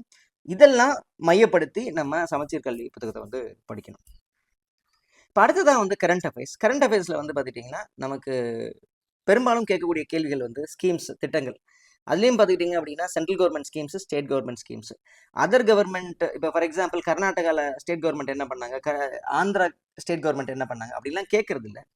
ரொம்ப ரேரஸ்ட் ஆஃப் தி ரேர் கேசஸ்லாம் கேட்குறாங்க. அதனால் கரண்ட் அஃபேர்ஸ் படிக்கும்போது இந்த செக்மெண்ட்டில் ரொம்ப மெனக்கிடணும்னு அவசியமே கிடையாது. ஸோ நீங்கள் டைரெக்டாக என்ன பண்ணலாம் அப்படின்னு பார்த்தீங்கன்னா சென்ட்ரல் கவர்மெண்ட்டில் இருக்கக்கூடிய ஸ்கீம்ஸ் எல்லாம் படிச்சிங்க, ஸ்டேட் கவர்மெண்ட்டில் இருக்கக்கூடிய ஸ்கீம்ஸ் எல்லாமே படிச்சிங்க. அதுக்கப்புறம் வந்து நம்ம இண்டிசஸ் வந்து படிச்சு தான் ஆகணும், தரவரிசை அப்படின்றது. அதுக்கப்புறம் சென்சஸ் டேட்டா வந்து நம்ம கொஞ்சம் ஃபாலோ பண்ணிகிட்டே வரணும். இப்போ புக்கில் இருக்கக்கூடிய டேட்டா பார்த்துக்கிறோம், அது இல்லாமல் சென்சஸில் இருக்கக்கூடிய டேட்டாஸோடைய அப்டேட்டட் நம்பர்ஸுமே நம்மளுக்கு தெரியணும். இப்போ ஃபார் எக்ஸாம்பிள் ரீசெண்டாக பார்த்துக்கிட்டிங்கன்னா ஐஎம்ஆர் குழந்தைகள் இறப்பு விகிதம், அதுக்கப்புறம் எம்எம்ஆர் தாய்மார்கள் இறப்பு விகிதம், அந்த குழந்தை பிறக்கும்போது தாய்மார்கள் இறக்குற விகிதம் அப்படின்றது. இதெல்லாம் பார்த்துட்டிங்கன்னா எஸ்ஆர்எஸ் அப்படின்ற டேட்டாவில் வந்து நம்மளுக்கு கொடுத்துருந்தாங்க. இது வந்து எஸ்ஆர்எஸ் 2023 இதுலேருந்து கொடுத்துருந்தாங்க. இப்போ இந்த டேட்டா வந்து பழைய டேட்டா வந்து புக்கில் இருக்கும், பட் அப்டேட்டட் டேட்டாவா இதையுமே நம்ம பார்த்து வச்சுக்கணும் அப்படின்றது தான். அது மட்டும் இல்லாமல் நமக்கு வந்து பாலிசிஸ், கொள்கைகள், இதெல்லாம் வந்து நம்ம பார்த்து வச்சுக்கணும் கரண்ட் அஃபேர்ஸ் ஆஸ்பெக்டில். அதுக்கப்புறம் எக்கனாமிக் ட்ரெண்ட்ஸ்னால் ஒன்றுமே இல்லை, இந்த ஃபிசிக்கல் பாலிசியில் வருஷம் வரக்கூடியது தான். For example cross state domestic product என்ன, அதுக்கப்புறம் பார்த்திங்கன்னா டெப்ட் என்ன, அதுக்கப்புறம் பார்த்துக்கிட்டிங்கன்னா நமக்கு வந்து ஃபிசிக்கல் டெஃபிசிட் என்ன, அதுக்கப்புறம் ரெவன்யூ டெஃபிசிட் என்ன, அதுக்கப்புறம் கரண்ட் அக்கௌண்ட் டெஃபிசிட் என்ன, அதுக்கப்புறம் பார்த்துக்கிட்டிங்கன்னா எந்த செக்டர் எவ்வளோ கான்ட்ரிபியூட் பண்ணுறது, டாக்ஸேஷன் எவ்வளோ இருக்குது, ஸ்பெண்டிங் எவ்வளோ இருக்குது, எக்ஸ்பெண்டிச்சர் எவ்வளோ இருக்குது. ஸோ இந்த மாதிரியான டீட்டெயிலை தான் வந்து நம்ம என்ன சொல்கிறோம் அப்படின்னா பொருளாதார போக்கு அப்படின்னு சொல்லிட்டு சொல்கிறோம். ஸோ இதெல்லாம் வந்து கரண்ட் அஃபேர்ஸ் ஆஸ்பெக்டில் நம்ம படிக்கணும். ஸோ இதெல்லாம் எங்கேருந்து நம்ம படிக்க போகிறோம் அப்படின்னு பார்த்துக்கிட்டிங்கன்னா பெரும்பாலும் எங்கேருந்து படிக்க போகிறோம் அப்படின்னு பார்த்துக்கிட்டிங்கன்னா நம்ம வந்து ஃபஸ்ட்டு வந்து நம்ம சொல்லக்கூடிய சோர்ஸ் என்ன அப்படின்னா சென்ட்ரல் கவர்மெண்ட் ஸ்கீம்ஸ்க்கும் சென்ட்ரல் கவர்மெண்ட்டில் இருக்கக்கூடிய அந்த பட்ஜெட் அண்ட் எக்கனாமிக் சர்வேவுடைய ஐடியாவை நம்ம உள்வாங்கியிருக்காகவும் நம்ம என்ன பண்ணுறோம் அப்படின்னா யோஜனா படிக்கிறோம். அடுத்தது வந்து தமிழ்நாடு கவர்மெண்ட்டோடைய முயற்சிகள் அதெல்லாம் வந்து நம்ம ஸ்கீம்ஸு, அதுக்கப்புறம் இனிஷியேட்டிவ்ஸ், இண்டிசஸ் இதெல்லாம் படிக்கிறதுக்காக நம்ம என்ன பண்ணுறோம்னா தமிழரசு மேகசினை வந்து நம்ம படிச்சுக்கிறோம். அது மட்டும் இல்லாமல் ரொம்ப ரொம்ப முக்கியமாக பட்ஜெட் ஸ்பீச் வந்து நம்ம பார்க்கணும். ஏன் அப்படின்னா பட்ஜெட் ஸ்பீச்சில் வந்து என்ன சொல்லுங்கன்னா இப்போ டிஎம்கே கவர்மெண்ட் இருக்குது அப்படின்னா டிஎம்கே கவர்மெண்ட் எதெல்லாம் முன்மாதிரியாக பண்ண ஸ்கீம்ஸ்ன்னு அவங்க என்ன நினைக்கிறாங்களோ அது எல்லாத்தையுமே வந்து மையப்படுத்தி அந்த பட்ஜெட் ஸ்பீச் இருக்கும். அதில் இருக்கக்கூடிய எல்லா ஸ்கீம்ஸும் எல்லா எஃபர்ட்ஸும் எடுக்க போகிற எல்லா எஃபர்ட்ஸுமே வந்து மையமாக வச்சு கேள்விகள் கேட்பாங்க. ஸோ அதை வந்து நம்ம படிச்சுக்கணும். அதுக்கப்புறம் எக்கனாமிக் சர்வேயில் இருக்கக்கூடிய டீட்டெயில்ஸ் எல்லாமே நம்ம படிச்சுக்கணும். ஸோ அதுலேயும் குறிப்பாக தமிழ்நாடோட பர்ஃபார்மன்ஸ் அது எப்படி இருக்குது அப்படின்னு சொல்லிட்டு கொடுத்துருப்பாங்க, அதை நம்ம படிச்சுக்கணும் அப்படின்றது. இது இல்லாமல் நம்ம என்ன சொல்கிறோம் அப்படின்னா பர்ஃபார்மன்ஸ் பட்ஜெட் ரிப்போர்ட் அப்படின்னு சொல்லிட்டு இருக்குது. Department of social welfare and women empowerment அப்படின்னு சொல்லக்கூடிய இந்த மெட்டீரியல்லையும் வந்து சோஷியல் ப்ராப்ளம்ஸ் நம்ம பார்த்தோம் இல்லையா, இந்த social problem health, education, poverty, அதுக்கப்புறம் டெவலப்மெண்ட். இப்போ for example women, children, SC/ST development, destitutes, old age, transgender. So இந்த மாதிரியான வல்லவர் செக்ஷன் இருக்காங்க இல்லையா, அவங்களுடைய டெவலப்மெண்ட்டுக்காக நம்மளுடைய welfare, social welfare and women empowerment department என்னெல்லாம் முயற்சி எடுக்கிறாங்களோ அது எல்லாத்தையும் கம்பைலேஷனாக அந்த பர்ஃபார்மன்ஸ் பட்ஜெட்டில் இருக்கும். இது ரொம்ப ரொம்ப யூஸ்ஃபுல்லாக இருக்கும். நான் படித்து பார்த்துருக்கிறேன், நீங்கள் பாருங்கள். அதில் இருக்கக்கூடிய நம்பர்ஸ்லாம் முக்கியம் இல்லை, என்ன ஸ்கீம்லாம் கொடுத்துருக்காங்களோ அந்த ஸ்கீமுடைய டீட்டெயில் படிச்சுக்கங்க, ரைட்டுங்களா. அடுத்ததான் நம்ம என்ன படிக்கணும் அப்படின்னு பார்த்துக்கிட்டிங்க அப்படின்னா budget and economic survey of union government summary மட்டும் படிச்சுக்கங்க. ஏன்னா சம்மரி அளவுக்கு தான் கேள்விகள் கேட்பாங்க. பட் டீட்டெயில்டாக கேட்குற கேள்வி எக்ஸப்ஷனலாக ஏதாவது ஒரு கேள்வி கேட்பாங்க. அந்த கேள்வியை மிஸ் பண்ணாலும் பிரச்சனை இல்லை, அதுக்காக போட்டு நிறைய டைம் வேஸ்ட் பண்ணாதீங்க அப்படின்றதான். அதுக்கப்புறம் ரீசெண்டாக இருக்கக்கூடிய ஃபினான்ஸ் கமிஷனுடைய ரிப்போர்ட்டு, அவங்க கொடுத்துருக்கக்கூடிய அந்த பணத்தை வந்து பங்கீடக்கூடிய முறை அப்படின்றது. கடைசியாக நீங்கள் வந்து PIB சம்மரி படித்தா கூட ஓகே தான்.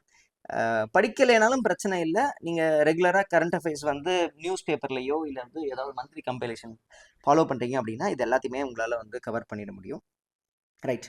இப்போ ப்ரிப்பரேஷனுக்கு வரும். சார் ப்ரிப்பரேஷனுக்கு எவ்வளோ டைம் வேணும் அப்படின்னு பார்த்துக்கிட்டிங்க அப்படின்னா ஒரு கண்டினியூஸ் ப்ரிப்பரேஷன், அதுக்கப்புறம் எக்கனாமிக்ஸ்க்குன்னு இந்தியன் எக்கானமி அப்படின்னு எடுத்துக்கிட்டிங்கன்னா 2 வாரம் போட்டாலே போதுமானதான். எதுலேருந்து ஸ்டார்ட் பண்ணலாம் அப்படின்னு பார்த்துக்கிட்டிங்கன்னா ஃபஸ்ட்டு சமச்சீர் புக்கு 11th 12th முடிச்சிருங்க. ஏன் அப்படின்னா 11th 12th தான் நமக்கு வந்து யூஸ் ஆகும். 11th 12th புக்லையுமே என்ன பண்ணணும் அப்படின்னா டீட்டெயில்டாக படிக்கணும், இன்ச் பை இன்ச் படிக்கணும். எல்லா டீட்டெயிலுமே நம்ம என்ன பண்ணிக்கணும் அப்படின்னா மனப்பாடம் படிக்கணும் அப்படின்ற ஒரு தேவை இருக்குது. ஈவன் ஓல்டு நம்பராக இருந்தால் கூட வேறு வழி இல்லை, கொஞ்சம் கான்ஷியஸாக படிக்கணும், கொஞ்சம் கவனமாக அதில் என்ன நம்பர் சொல்ல வர்றாங்க அப்படின்றது கொஞ்சம் எங்கேயோ பார்த்த மாதிரி இருக்குன்னு கொஷினில் கேட்டால் ஓகே இதுதான் கெஸ் பண்ணுற அளவுக்காவது நம்ம அந்த நம்பர் வந்து நமக்கு ஞாபகம் இருக்கணும். அதுக்கப்புறம் பார்த்துக்கிட்டிங்க அப்படின்னா 7th to 10th சமச்சீர் புக்கு அதை என்ன பண்ணோம் அப்படின்னா குயிக்காக ஒரு ரிவிஷன், அதுக்கப்புறம் ஸ்கிம் பண்ணி எடுத்துகிட்டு எதெல்லாம் எக்ஸ்ட்ரா ஃபேக்ட்ஸ் இருக்கோ அதெல்லாம் வந்து ஓரளவுக்கு படிச்சுக்கணும். ஸோ இது ரெண்டுமே பார்த்துக்கிட்டிங்க அப்படின்னா நம்ம வந்து புது புக்கு தான் சஜஸ்ட் பண்ணுறோம். இல்லை சார் நான் ஏற்கனவே புது புக்கெலாம் நிறைய தடவை படிச்சுட்டேன், எனக்கு வேறு கண்டென்ட்டே இல்லை அப்படின்னா 11th 12th ஓல்டு புக் மட்டும் படிச்சுங்க. என்னுடைய சஜஷன் தேவையில்லை. சரி அதில் ஏதாவது இருக்குது அப்படின்னு நீங்கள் நினச்சிங்க அப்படின்னா ஓகே 11th 12th பழைய புக்கு கூட நீங்கள் சும்மா ரீட் பண்ணி பாருங்கள். கொஞ்சம் ஒரு ராவான கண்டென்ட் இருக்கிறத உங்களால் ஃபீல் பண்ண முடியும். இப்போ இருக்கக்கூடிய புக்கு கொஞ்சம் எளிமையாக இருக்கும், பழைய புக்கு கொஞ்சம் கஷ்டமாக இருக்கிற மாதிரி இருக்கும். அதுக்கப்புறம் நம்ம ஏற்கனவே சொன்ன மாதிரி இது 2 முடிச்சதுக்கப்புறம் யோஜனா அண்ட் தமிழரசு மேகசின் எடுத்துங்க. யோஜனா அண்ட் தமிழரசு மேகசின் என்ன பண்ணும் அப்படின்னா இந்த 2 வாரத்தில் போட்டு உட்காரணும்னு அவசியம் இல்லை. கொஞ்சம் ஒவ்வொரு வாரமாக கொஞ்சம் கொஞ்சமாக படித்தாலே போதுமானதான். ஒரு வாரத்துக்கு 2 மந்த் அப்படின்னு வச்சு நீங்கள் கவர் பண்ணீங்க அப்படின்னாலே போதுமானதான். மொத்தமாக ஒரு 1 இயர் கவர் பண்ணீங்க அப்படின்னா போதுமானதான். அதுக்கப்புறம் வந்து நீங்கள் என்ன பண்ணுங்க அப்படின்னா இந்த பட்ஜெட் ஸ்பீச் எல்லாம் ஒரு 30 பேஜ் 40 பேஜ் தான் இருக்கும், அதை ஒரு தடவை படித்து முடிச்சிருங்க. நம்ம ஏற்கனவே இந்த பட்ஜெட் செஷன்லேயே வந்து எங்கே டவுன்லோட் பண்ணணும் அப்படின்னு சொல்லியிருப்போம். அதுக்கப்புறம் பட்ஜெட் ஹைலைட்ஸ் ஒரு 15 பேஜ் இருக்கும், அதை படிச்சிருங்க. அக்ரிகல்ச்சரல் பட்ஜெட் பெருசாக கேட்கறது இல்லை, பட் நம்ம இன்ஸ்டியூட்லேருந்தே நம்ம வீடியோ கொடுத்துருவோம், அதனால் நீங்கள் அந்த வீடியோ பார்த்தாலே போதுமானது தான். ஸோ இதுதான் எக்கானமிக்கான ப்ரிப்பரேஷன். இது இல்லாமல் யூனியன் கவர்மெண்ட்ல இருக்கக்கூடிய எக்கனாமிக் சர்வே, தமிழ்நாடோடைய எக்கனாமிக் சர்வே, அதையும் வந்து நம்ம வந்து நம்மளுடைய வீடியோ பார்த்தாலே போதுமானதான். வீடியோ கொடுத்துருவோம். ஸோ வேற ஏன்னா 200 பக்கத்துக்கு மேலே இருக்குது, படிக்கணும்னு அவசியம் இல்லை. யூனியன் கவர்மெண்ட்டுடைய பட்ஜெட்டும் எக்கனாமிக் சர்வேயும் கூட சம்மரி மட்டும் படித்தாலே போதுமானதான், நம்மளே கொடுத்துருவோம், அதனால பிரச்சனை இல்லை. அது இல்லாமல் இன்னும் கொஞ்சம் நான் எஃபோர்ட் போடணும் அப்படின்னு நினைக்கிறீங்கன்னா, ஸ்கீம்ஸ் கம்பைலேஷன் ஏதாவது இன்ஸ்டிடியூஷன்ஸ்லையோ இல்லை நீங்களே கம்பைலேஷன் எடுத்து வச்சிருக்கீங்க அப்படின்னா அதை படிங்க. அதுக்கப்புறம் ரிப்போர்ட்ஸ் அண்ட் இண்டிசஸ் கம்பைலேஷன் இருந்தாலும் படிச்சிங்க. ரைட். சில பேருக்கு கேள்விகள் இருக்கலாம், சார் இந்த ஒவ்வொரு டிபார்ட்மெண்ட்டோடைய பாலிசி நோட்ஸ் படிக்கணுமா அப்படின்னு ஒரு கேள்வி இருக்கு. என்னுடைய ஹம்பிள் சஜஷன் என்ன அப்படின்னா, அதெல்லாம் போட்டு படிக்கணும்னு அவசியமே இல்லை. ஏன் அப்படின்னா, ஒரு கேள்வி 2 கேள்வி கேட்பாங்க, அந்த ஒரு கேள்விக்காக கம்ப்ளீட் எனர்ஜியும் விடாதீங்க. அது வேற ஏதாவது ஒரு சோர்ஸ்ல நீங்க வந்து அதுவும் தமிழரசு மேகசின்லயோ இல்லை கரண்ட் அஃபேர்ஸ்லயோ நீங்க கவர் பண்ணிடுவீங்க. அதனால அதை போட்டு நீங்க கஷ்டப்படணும்னு அவசியம் இல்லை. இதுல நீங்க என்ன தெரிஞ்சுக்கணும் அப்படின்னா, பாலிசி நோட்ஸை பொறுத்தளவுல என்ன தெரிஞ்சுக்கணும் அப்படின்னா, சார் இல்லை நம்ம ஒர்க் பண்ண போறோம், கூடுதலாக ஒர்க் பண்ண போறோம், இந்த வாட்டி மிஸ் பண்ணிடவே கூடாது ப்ரிலிம்ஸ் பாயிண்ட்ல அப்படின்னு நினைச்சீங்க அப்படின்னா, பாலிசியோட பேர் என்ன, அது கொண்டு வந்த இயர் என்ன, இவ்வளவு மட்டும் தெரிஞ்சாலே போதுமானதா. அதை தாண்டி பெருசா படிக்காதீங்க. படிக்க ஆரம்பிச்சிங்கன்னா டெப்த்து போயிட்டே இருக்கும். Accept few documents. For example நம்ம வந்து இந்த தமிழ்நாடு விஷன் ஃபார் 1 ட்ரில்லியன் அப்படின்னு ஒரு டாக்குமெண்ட் இருக்கு. Tamil Nadu vision for $1 trillion $1 trillion இப்படி ஒரு டாக்குமெண்ட் இருக்கு. இப்போ பை 2030 நம்ம வந்து இந்த இலக்கை அடையணும்னு சொல்லிட்டு நம்ம ஒரு கொள்கை வச்சிருக்கிறோம், ஒரு இலக்கு வச்சிருக்கிறோம், அதை நோக்கிய பயணம் ஒன்று இருக்கு அப்படின்னா இந்த டாக்குமெண்ட் நம்ம படிக்கிறது யூஸ்ஃபுல்லாக இருக்கும் நம்மளுக்கு மெயின்ஸ் எழுதுறதுக்கும் அதுலேருந்து கேட்கக்கூடிய கேள்வி. பட் ஆனால் எல்லா டிபார்ட்மெண்ட்டோடைய பாலிசி நோட்ஸ் படிக்கணுமா அப்படின்னா படிக்க தேவையில்லை. பட் நம்ம படிக்கிறது எல்லாத்தையுமே அதுக்கு இந்த நோட்ஸை போட்டு படித்து 200 பேஜ் 300 பேஜ் இருக்கக்கூடிய நோட்ஸை படிக்கிறது பதில் நம்ம என்ன பண்ணலாம் அப்படின்னா, எக்ஸிஸ்டிங்காக படித்த கண்டென்ட்டை நம்ம தெளிவாக நோட்ஸ் எடுத்தாலே போதுமானதான், நம்மளால் வந்து நல்ல ஸ்கோர் எடுத்துட முடியும். ஸோ 2 வாரம் டைம் ஸ்பெண்ட் பண்ணுங்கள். அதுக்கப்புறம் இந்த டைனமிக்காக இருக்க கண்டென்ட்டை ஒவ்வொரு வாரத்துக்கு 2 மாதம் அப்படின்ற மாதிரி வச்சிங்க அப்படின்னா நம்மளால் வந்து ஓரளவுக்கு சீக்கிரமாகவே நம்ம கம்ப்ளீட் பண்ணிட முடியும். ஸோ இந்த அடிப்படையில் தான் நம்ம போகிறோம். சரிங்களா? ரைட். அது மட்டும் இல்லாமல் சில கேள்விகள் பார்த்துக்கிட்டிங்க அப்படின்னா, இந்த கேள்வி வந்து பார்த்துக்கிட்டிங்க அப்படின்னா நமக்கு வந்து இக்னோ மெட்டீரியல்லேருந்து கேட்டிருந்தாங்க. இது மாதிரி 2-3 கேள்விகள் வந்து இக்னோ மெட்டீரியல்லேருந்து வந்ததை நான் பார்த்துருக்கிறேன். ரீசெண்டாக குரூப் 2A கூட ஒரு கேள்வி வந்து டேங்க் இரிகேஷன் அப்படின்னு சொல்லக்கூடிய ஒரு கேள்வி வந்து கேட்டிருந்தாங்க. அப்படியே இதில் மாற்றமே இல்லாமல் இந்த ஸ்டேட்மெண்ட் இருக்கும். 2021-26, 2001-2026 it will occur in northern states of Bihar, Madhya Pradesh, Rajasthan and UP. The population of these 4 states will increase around 45 to 55%. More than half of the demographic transition is expected during this period. More than half of the demographic transition expected. இது கரெக்டாக பார்த்துக்கிட்டிங்க அப்படின்னா கியான் கோஷ் அப்படின்னு சொல்லிட்டு government material இருக்கும். இந்த மெட்டீரியல்லேருந்து அப்படியே கேட்டிருந்தாங்க, எந்த ஒரு மாற்றமும் இல்லாமல் டிஎன்பிஎஸ்சியில் கேட்கப்பட்ட கேள்வி. சரி, இந்த மாதிரி கேள்விகள் கேட்டிருக்காங்களே அப்படின்னு சொல்லிட்டு எக்ஸ்டெண்டடாக நம்ம வந்து இந்த மாதிரியான மெட்டீரியல் நோக்கி படையெடுத்து போகணுமா அப்படின்னா என்னுடைய பார்வைக்கு வேண்டாம் அப்படின்றது தான் தோணுது. ஏன் அப்படின்னா இந்த ஒரே கேள்விக்கு இந்த அசெஷன் ரீசன் மாதிரியான கேள்விகள் வந்து நம்ம என்ன பண்ணலாம் அப்படின்னா மோஸ்ட்டாக நம்ம வந்து எக்கனாமிக்ஸ் அண்ட் டெவலப்மெண்ட் ரிலேட்டடாக வரக்கூடிய ஸ்டேட் கொஷின்ஸ் எல்லாமே பார்த்துக்கிட்டிங்கன்னா இந்த மாதிரியான அதுக்கு ஆன்சர் வந்து இந்த both A and R are true and R is the correct explanation of A அப்படின்னா இருக்குது. நான் உங்களுக்கு காட்டுறேன். ஸோ அதனால் நம்ம வந்து ஒரு கெஸ் அடிப்படையில் இந்த கொஸ்டின் போகிறது தான் புத்திசாலித்தனமாக இருக்கும். எல்லா மெட்டீரியலும் படிச்சுட்டு இருந்தோம் அப்படின்னா டைம் தான் வேஸ்ட் ஆகும். அதோடி இந்த ஸ்டேட்மெண்ட்டை இவ்வளவு தெளிவாக கேட்பாங்க அப்படின்னு நம்ம எதிர்பார்க்கவே முடியாது. ரைட். ஸோ ஃபஸ்ட்டு நம்ம என்ன பார்க்க போகிறோம் அப்படின்னா ரொம்ப ஈஸி மார்க் அப்படின்ற ஒரு செக்ஷன் தான் பார்க்க போகிறோம். Paragraph and assertion and reasoning based question. நான் ஏன் இதை சொல்கிறேன்றது உங்களுக்கு புரியும். ஏன் இது ரொம்ப ஈஸியான மார்க் அப்படின்னு சொல்கிறேன் அப்படின்னு உங்களுக்கு புரியும். ஏன் அப்படின்னா நீங்கள் கொஸ்டின்ஸ் எல்லாமே வந்து அப்படி தான் இருக்குது. இந்த கேள்விகள்லாம் எப்படி இருக்குது அப்படின்னா இந்த ஃபஸ்ட்டு பார்த்துட்டிங்க அப்படின்னா இந்த சோஷியல் ப்ராப்ளம்ஸை மையமாக வச்சே இருக்குது பாருங்கள். இந்த disparity in education between rural and urban அப்படின்னு கேட்டிருக்காங்க. இப்போ எப்படின்னா சமத்துவத்தன்மை அற்ற நிலை என்ன கிராமப்புறங்களுக்கும் நகர்ப்புறங்களுக்கும் நடுவில் இருக்கக்கூடிய இந்த படிப்பு எஜுகேஷன் அப்படின்னு கல்வி அப்படின்னு கல்வியில் வந்து சமத்துவத்தன்மை இல்லை, அவங்களுக்கு அதிகமாக கிடைக்குது இவங்களுக்கு கம்மியாக கிடைக்குது, அந்த மாதிரியான ஒரு ஸ்டேட்மெண்ட் கொடுத்துருக்காங்க. ரைட். இப்போ இந்த மாதிரி சமத்துவத்தன்மை இல்லாமல் இருக்குது அப்படின்னா ரீசனில் எப்படி கொடுத்துருப்பாங்க அப்படின்னா, அதற்காகத்தான் நம்ம வந்து பார்த்திங்கன்னா தமிழ் புதல்வர் திட்டம், அதுக்கப்புறம் புதுமை பெண் திட்டம், அதுக்கப்புறம் பார்த்துக்கிட்டிங்கன்னா இந்த மாதிரியான திட்டங்கள்லாம் நிறைய கொண்டு வரோம் அப்படின்னு சொல்கிறது ரீசனாக இருக்கும். அப்போது ஃபஸ்ட்டு ஸ்டேட்மெண்ட்டும் கரெக்டு தான், செகண்ட் ஸ்டேட்மெண்ட்டும் கரெக்டு தான். செகண்ட் ஸ்டேட்மெண்ட் ஃபஸ்ட்டு ஸ்டேட்மெண்ட்டோடைய ரீசன் தான் அப்படின்ற மாதிரி தொடர்பு படுத்தி கொடுத்துருப்பாங்க. எல்லா ஸ்டேட்மெண்ட்டுமே அப்படி தான் இருக்கும், நீங்கள் பயப்படவே தேவையில்லை. இங்கே பாருங்க, ரெண்டாவது பாருங்க, need to concentrate on economic growth and poverty. Right. வளர்ச்சியும் நம்ம வந்து கவனிக்கணும். அதே சமயத்தில் நமக்கு எனக்கு என்ன பண்ணணும் அப்படின்னா வறுமை ஒழிப்பையும் வந்து நம்ம கவனம் பண்ணணும் அப்படின்றது. வளர்ச்சி எதுக்காக பண்ணணும் அப்படின்றதையும் பணத்தை பெருக்கிறதுக்கு. வறுமை எதுக்கு கொண்டு வரணும் அப்படின்னா அந்த சேர்த்த பணம் எல்லாருக்கும் போய் சேரணும், அதை சேர்த்த பலன் எல்லாருக்கும் போய் சேரணும் அதுக்காக. அப்போ இந்த 2 ஸ்டேட்மெண்ட்டு கொடுத்து, ஸோ இந்த மாதிரி தான் கொடுத்துருக்காங்க. அதே மாதிரி வந்து இம்பார்ட் ஸ்கில் அப்படி இங்கே பாருங்க, how to impart skill and what we did அப்படின்றது. இது என்ன இந்த கேள்வி எப்படி இருந்துச்சு அப்படின்னா, யாருக்காவது ஒரு ஸ்கில்ல கொடுக்கணும் அப்படின்னா அதுக்கு நம்ம என்ன பண்ணணும் அப்படின்னா டீச் பண்ணணும். Skill can be imparted by teaching. ஒரு திறனை கற்பிப்பதன் மூலமாக தான் அவங்களுக்கு கொடுக்க முடியும் அப்படின்றது ஃபர்ஸ்ட் ஸ்டேட்மெண்ட்டு. அதனால தான் கற்பிக்கிறதுக்காக நம்ம வந்து பணம் வந்து ஸ்பெண்ட் பண்ணுறோம். இது 2வது ஸ்டேட்மெண்ட். இதில் எங்கே போய் படிக்க முடியும்? படிக்கிறதுக்கான வாய்ப்பே இருக்காது. இதை வந்து அப்படியே படித்து இது வந்து சிசேட் கொஸ்டின் பேப்பர், இந்த ரீசனிங் கொஸ்டின் பேப்பர் மாதிரி எடுத்துகிட்டு நம்ம ஆன்சர் பண்ணுற மாதிரி தான் இருக்கும். இங்கே பாருங்கள், நான் இருக்கக்கூடிய நிறைய எக்ஸாம்பிள்ஸ் நான் கொண்டு வந்திருக்கிறேன். ஏன்னா இந்த செக்மெண்ட் ரொம்ப ரொம்ப முக்கியம், தப்பு பண்ணியிருக்கக்கூடாது அப்படின்றது. இங்கே பாருங்கள், ஸோ ஃபஸ்ட்டு டிஸ்பாரிட்டி ஏற்றத்தாழ்வு இருக்குது, சமூக சமத்துவமின்மை இருக்குது அப்படின்றது. யாருக்கு இடையில இருக்குது? கிராமத்துக்கும் நகரத்துக்கும் நடுவில் இந்த ஏற்றத்தாழ்வு இருக்குது அப்படின்னு சொல்லியிருக்கிறாங்க. ரைட்டுங்களா? ஸோ இப்போ ஆன்சர் என்ன சொல்கிறாங்க அப்படின்னா ஏற்றத்தாழ்வு இருக்குது. எதனால் ஏற்றத்தாழ்வு இருக்குது அப்படின்னா lack of adequate educational resources.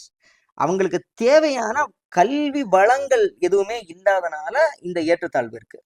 ரைட்டா? இதுதான் ஆன்சர். முடிஞ்சு போச்சு. இது வந்து எந்த புத்தகத்துலையுமே படிக்க முடியாது, படித்தாலும் இதை ஞாபகம் வச்சு எழுதலாம் முடியாது. படித்து பார்த்தா உங்களுக்கே புரியும் இதுக்கான ஆன்சர் என்ன அப்படின்றது. ஸோ அதனால தான் நான் இது என்ன சொன்னேன் அப்படின்னா ஈஸி மார்க் அப்படின்னு சொன்னேன். இப்போ 2வது பாருங்க, policy makers must continue to focus on 2-fold strategy. கொள்கை வகுப்பவர்கள் பொருளாதார வளர்ச்சி, இங்கே பாருங்க என்ன சொல்லியிருக்காங்க, பொருளாதார வளர்ச்சி மற்றும் வறுமை ஒழிப்பு திட்டங்கள் ஆகிய இருமுனை உத்திகளின் மூலம் வறுமை ஒழிப்பை முன்னெடுக்க வேண்டும் அப்படின்றது. High growth may be necessary but not sufficient for the poverty elevation. என்ன சொல்லியிருக்காங்க அப்படின்னா நம்ம வந்து 2 விடயத்தை வந்து கவனிக்கணும் இந்த மாதிரி வந்து வறுமையை ஒழிக்கும் போது. எதனால அப்படின்னா வளர்ச்சி அது மட்டும் போதாது, தனியாக நம்ம வந்து வறுமை ஒழிக்கிறதுக்கான ஒரு திட்டங்களையும் கொண்டு வந்தால் மட்டும்தான் வறுமையை ஒழிக்க முடிக்கும் அப்படின்னு சொல்லியிருக்காங்க. இங்கே பாருங்க, இதுக்கான ஆன்சரும் என்ன சொல்லியிருக்காங்க, both A and R true R is the correct explanation of A. Right. அடுத்து பாருங்க, large part of the social technical skill எப்படி எடுத்துக்கிறோம் அக்யூர்டு அப்படின்றது. சமூக மற்றும் தொழில்நுட்ப திறன் அறிவுறுத்தல்கள் மூலமாக பெறப்படுகிறது அப்படின்னு சொல்லியிருக்காங்க. அப்போ அறிவுறுத்தலுக்காக அரசு வந்து பார்த்துக்கிட்டிங்க அப்படின்னா இவ்வளவு பணத்தை செலவு, அதனால தான் அரசு வந்து இவ்வளவு செலவு பண்ணுது. இந்த அடிப்படையில் கொடுத்துருக்குறாங்க. இந்த கொஸ்டின் வந்து குரூப் 2A கேட்ட கேள்வி, ரொம்ப கேவலமான கேள்வி தான். பட் ஆனாலும் இந்த அடிப்படையில் தான் ஆன்சர் கொடுத்துருக்குறாங்க. Answer is B. இங்கே பாருங்க, அன்எம்ப்ளாய்மெண்ட் வேலையின்மை அப்படின்றது ஒரு பெரிய சமூக பிரச்சனை, சோஷியல் ப்ராப்ளம். ரைட். அது என்ன பண்ணுது அப்படின்னா நிறைய சிக்கல்களை உண்டு பண்ணுது. பர்சனல், ஃபேமிலி, கம்யூனிட்டி ரிலேட்டட் ப்ராப்ளம்ஸை கிரியேட் பண்ணுது. தனிப்பட்ட, குடும்ப மற்றும் சமூக சீர்குலைவை ஏற்படுத்துகிறது. அதனால தான் அதை போக்குறதுக்கு நம்ம என்ன பண்ணுறோம் அப்படின்னா ஃபினான்ஷியல் எய்டு, உதவிகள் செய்கிறோம் அப்படின்றது. அப்போ தொடர்புடையதாக இருக்கா இந்த கேள்விக்கு, இந்த ஸ்டேட்மெண்ட்டுக்கு இது தொடர்புடையதாக இருக்குது. ஆன்சர் ஆட்டோமேட்டிக்காக என்னவாகுது அப்படின்னா both A R true R is the correct explanation for A அப்படின்னு முடியுது. அதே மாதிரி தான் அடுத்த கேள்வி. Social welfare of women department ensure the welfare of the poor. தமிழக அரசில் இருக்கக்கூடிய ஏதோ ஒரு துறை என்ன பண்ணுது அப்படின்னா, தாழ்த்தப்பட்டோர், பெண்கள், குழந்தைகள், மூத்த குடிமக்கள் மற்றும் திருநங்கைகளுக்கான நலனை உறுதி பண்றது, நலனை உறுதி செய்கிறது. ரைட்டுங்களா? எப்படி உறுதி செய்யறாங்க? Creating awareness. அப்போ டிபார்ட்மெண்ட்டு அவங்களுக்கான நலனை உறுதி பண்ணுது. எப்படி உறுதி பண்ணுது அப்படின்னா, அவேர்னஸை கிரியேட் பண்றதுனால, விழிப்புணர்வை ஏற்படுத்துவதன் மூலமாக அப்படின்னு கொடுத்துருக்காங்க. ஸோ அதன் அடிப்படையில் ஆன்சர் என்ன? Both A and R are true. So இந்த மாதிரி தான் கேள்விகள் இருக்கு. இப்போ இந்த கேள்வி எடுத்துக்கிட்டீங்க அப்படின்னா அதோடு இன்னும் ஒரு முக்கியமான விஷயம் நீங்க கவனிக்கணும். இவ்வளவு பெரிய ரொம்ப அதிகமா கண்டென்ட் இருந்தது அப்படின்னாலே both A and R are true and R is the correct explanation of A அப்படின்னு போட்டுக்கணும். ஏன் அப்படின்னா அது ஒரு பெரிய பேராகிராஃபோடைய கண்டினியூஷனை அப்படியே எடுத்து ரெண்டா பிரிச்சு போட்டிருக்காங்கன்னு அர்த்தம். ஸோ இந்த ஸ்டேட்மெண்ட் படிச்சு பார்த்தீங்கன்னா தெரியும். Tamil Nadu has long resisted the imposition of Hindi. அரசு பள்ளிகளில் இந்தி திணிப்பை தமிழ்நாடு நீண்ட காலமாக எதிர்த்து வருகிறது. ரைட்டா? ரெண்டாவது ஸ்டேட்மெண்ட் என்ன சொல்லியிருக்காங்கன்னா, ஏன் எதிர்த்து வருது அப்படின்னா, it is against the concept of federal system அப்படின்றது. இது கூட்டாட்சி நிர்வாக முறை என்ற கருத்திற்கு எதிரான கருதப்படும் கடுமையாக கருத்தாகும் அப்படின்ற மாதிரி. அப்போ பார்க்க தான் பெரிய பேராகிராஃபா இருக்கு, பட் ஆனால் ரெண்டும் தொடர்புடையதாக இருக்குது. அதனாலே நம்மளுக்கு வந்து ஆன்சர் என்னவா இருக்கு அப்படின்னா A and R are true and R is the correct explanation of A. So இந்த மாதிரி தான் இருக்கு. அது மட்டும் இல்லாமல் நமக்கு வந்து பார்த்துக்கிட்டிங்க அப்படின்னா பேராகிராஃப் பேஸ்டு கொஸ்டின்ஸுமே நம்மளுக்கு கேட்டிருக்கேன். இதெல்லாம் வந்து பேராகிராஃப் பேஸ்டு கொஸ்டின். இது வந்து எங்கேயுமே படிக்க முடியாது. என்ன கேட்டிருக்காங்க அப்படின்னா, highlight the internal opinion made in the above mention. இந்த பேராகிராஃப்ல என்ன கொடுத்துருக்காங்களோ அதை தான் நம்ம சொல்ல வரணும். மேலே குறிப்பிடப்பட்ட பகுதியில் உள்ள கருத்தை பின்வரும் எந்த கூற்று முன்னிலைப்படுத்தவில்லை அப்படின்னு கொடுத்துருக்காங்க. டஸ் நாட் ஹைலைட் அப்படின்னு கொடுத்துருக்காங்க. அதே மாதிரி தான் இங்க இன்னொரு கேள்வி கேட்டிருக்காங்க, வாட் கேன் பி இன்ஃபர்டு அப்படின்னு சொல்லி, கூற்றிலிருந்து குறித்து ஊகிக்க முடிகிறது அப்படின்னு சொல்லியிருக்காங்க. இது வந்து பார்த்தீங்கன்னா சிசெட்ல கேட்பாங்க. இன்ஃபரன்ஸ், கன்க்ளூஷன்ஸ், ஒப்பீனியன், இந்த மாதிரியான ஒரு கேள்வியோட சாயல் மாதிரியான ஒரு கேள்வி தான். ஸோ இதெல்லாம் எங்கேயுமே படிக்க முடியாது. அப்போ பேராகிராஃப் பேஸ்டு கொஸ்டினாக இருந்தாலும் சரி, இந்த மாதிரி அசர்ஷன் அண்ட் ரீசன் பேஸ்டு கொஸ்டினாக இருந்தாலும் ஒரு ஸ்டாண்டர்டாக ஒரே மாதிரியான ஆன்சர்ஸ் இருக்கிறத நம்ம பார்க்க முடியுது. அசர்ஷன் அண்ட் ரீசனிங் பேஸ்டு கொஸ்டினில் பாலிட்டி கொஸ்டின்ஸில் நமக்கு வித்தியாசமான ஒரு ஆன்சர்ஸ் வர மாதிரி இருக்குது. ஆனால் இந்த இந்தியன் எக்கானமியில் அசர்ஷன் ரீசன் பேஸ்டு கேட்குற கொஸ்டின்ஸ் மொத்தமாகவே A and R are right and R is the correct explanation of A அப்படின்னு இருக்கு. பட் நீங்கள் ஒரு விஷயம் புரிஞ்சுக்கணும், இதுதான் எல்லா இடத்துலையும் இருக்குமா, நம்மளுக்கு கேட்கக்கூடிய கேள்விகளும் இப்படி தான் கேட்பாங்களா அப்படின்னா நம்ம உறுதியாக சொல்ல முடியாது. ஸோ நீங்கள் 1க்கு 2 தடவை எக்ஸாம் எழுதும்போது 1க்கு 2 தடவை நீங்கள் வந்து கவனமாக பார்த்து தான் எழுதணும். கண்ணை மூடிட்டு நீங்கள் போடக்கூடாது அப்படின்றது தான். பட் ஒரு டவுட் வரும் பட்சத்தில், எனக்கு ரெண்டுத்துலேயுமே கன்ஃபியூஷனாக இருக்குது அப்படின்ற பட்சத்தில் நீங்கள் எந்த ஆன்சருக்கு போகலாம் அப்படின்னா நம்ம சொன்ன மாதிரி R is the correct explanation of ஏக்கு போயிருங்க. பட் படித்து உங்களுடைய ஐடியாவை யோசிச்சு தான் எழுதணும். ரைட். ஸோ நெக்ஸ்ட் வந்து பார்த்தீங்கன்னா கான்செப்ஷுவல் கொஸ்டின்ஸ் நம்ம ஏற்கனவே சொன்ன மாதிரி புக்கில் இருந்து தான் அதிகமாக கேட்டிருக்கிறாங்க. நம்ம இங்கே பார்த்தீங்கன்னா ரெவன்யூ எக்ஸ்பெண்டிச்சர், வருவாய் செலவு, அதுக்கப்புறம் மூலதன வரவு, கேபிட்டல் ரெசிப்ட்ஸ், வரி அல்லாத வருவாய் அப்படின்றது, நான் டாக்ஸ் ரெவென்யூ அப்படின்னா என்ன, அதுக்கப்புறம் அந்த மைக்ரேஷனா இடம்பெயர்வு அப்படின்றது. இப்போ மைக்ரேஷன் அப்படின்னு எடுத்துக்கிட்டிங்கன்னா நம்மளுக்கு தெரியும் ஏற்கனவே. இப்போ நம்ம வந்து புக்கில் படிச்சிருப்போம், rural to urban, urban to rural, rural to rural, அதுக்கப்புறம் பார்த்தீங்கன்னா அர்பன் டு அர்பன் அப்படின்றது. இப்போ ஒவ்வொன்றுக்கும் ஒவ்வொரு காரணம் இருக்கும். இந்த மாதிரியான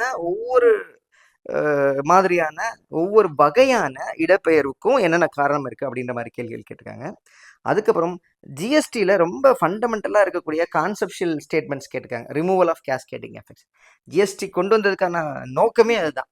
இப்போ அதிகப்படியான வரிச்சுமை வந்து மக்களுக்கு வரக்கூடாது. ஏன்னா ஒவ்வொரு இடத்துலையும் நம்ம வந்து மதிப்பு கூட்ட கூட்ட என்ன ஆகும் அப்படின்னா ஒவ்வொரு இடத்துலையும் வந்து மதிப்பு கொடுக்கும்போது விலை கூடும் அப்படின்றது. அப்போ கூட்டப்பட்ட அந்த மதிப்புக்கு மட்டும்தான் வரி போடணுமே தவிர்த்து மொத்தத்தையும் சேர்த்து போட்டோம் அப்படின்னா நமக்கு வந்து அதிகப்படியான வரி வந்துடும். ஸோ அதை குறைக்கிறதுக்காகத்தான் இந்த ஜிஎஸ்டி கொண்டு வந்திருக்கிறாங்க. அந்த மாதிரியான கேள்விகள். அதுக்கப்புறம் வருவாய் ஆதாரம் அப்படின்றது நம்ம ஏற்கனவே நம்மளுக்கு சிலபஸ்லேயே இருக்கு. டேக்ஸ், நான் டேக்ஸ் ரெவென்யூ, ஸோ சென்ட்ரல் கவர்மெண்ட்டுக்கு என்ன சோர்ஸு, ஸ்டேட் கவர்மெண்ட்டுக்கு என்ன சோர்ஸு, இந்த மாதிரியான கேள்விகள் கேட்குறது. அதுக்கப்புறம் ரொம்ப பேசிக்கான கேள்விகள். இப்போ ஃபார் எக்ஸாம்பிள் பிரைமரி செக்டார்னா என்ன, செகண்டரி செக்டார்னா என்ன, டெர்ஷரி செக்டார்னா என்ன அப்படின்றது.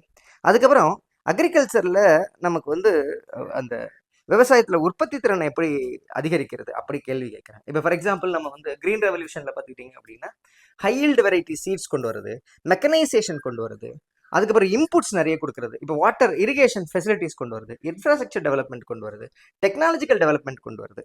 ஸோ இந்த மாதிரி நிறைய சொல்லுவோம். இந்த மாதிரியான கேள்விகளும் கேட்டுக்கிறாங்க.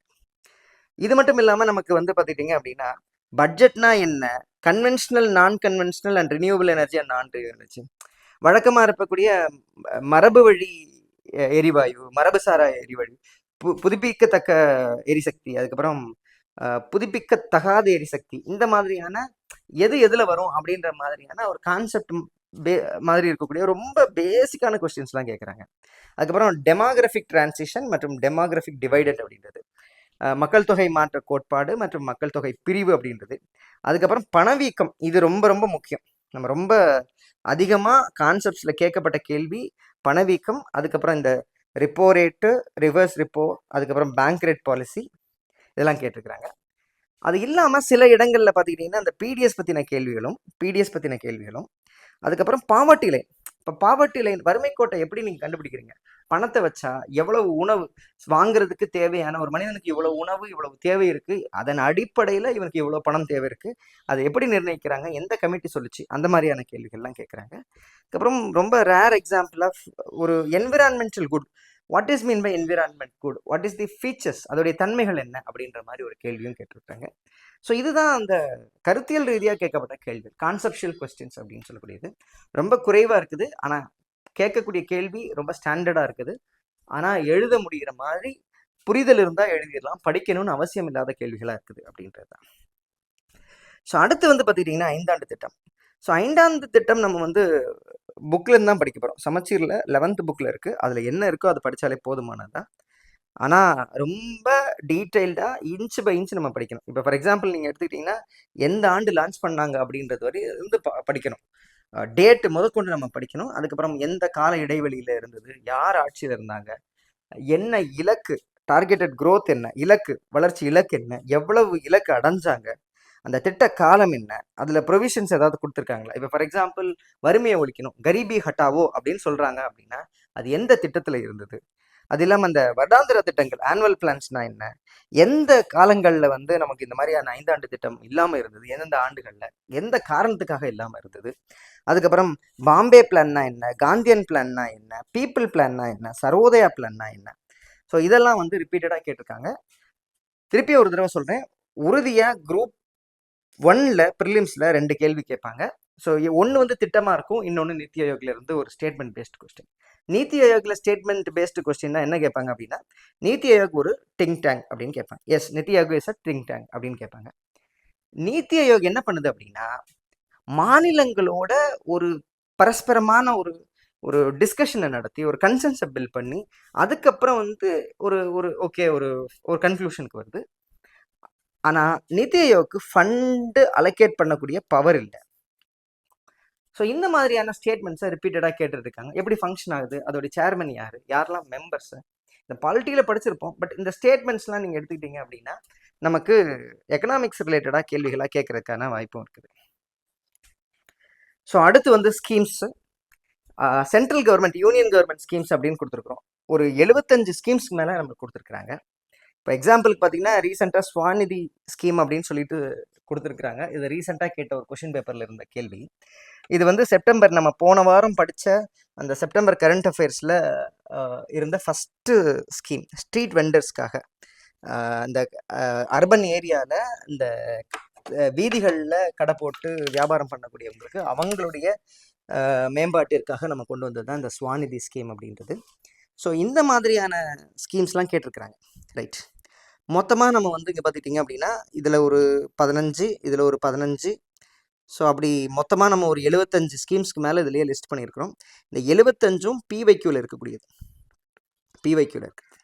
ரைட் சார், இவ்வளவும் இருக்க எப்படி படிக்கிறது அப்படின்னா, ஃபஸ்ட்டு நீங்கள் என்ன பண்ணணும் அப்படின்னா பிவைக்யூவில் இருக்கக்கூடிய ஸ்கீம்ஸ், சென்ட்ரல் கவர்மெண்ட்டில் பிவைக்யூவில் இருக்கக்கூடிய ஸ்கீம்ஸ், நான் இந்த மெட்டீரியல் உங்களுக்கு கொடுத்துட்றேன். அதில் இருக்கிறது எல்லாம். இப்போ for example ICDS, NU national urban livelihood mission, mid day meal scheme, இதெல்லாம் ரிப்பீட்டடாக கேட்கக்கூடியது. நேஷ்னல் ரூரல் லைவ்லிஹுட் மிஷன், இதெல்லாம் ரிப்பீட்டடாக கேட்டிருக்காங்க. National food security act, Bharat Nirman, இதெல்லாம் ரொம்ப ரிப்பீட்டடாக கேட்டது.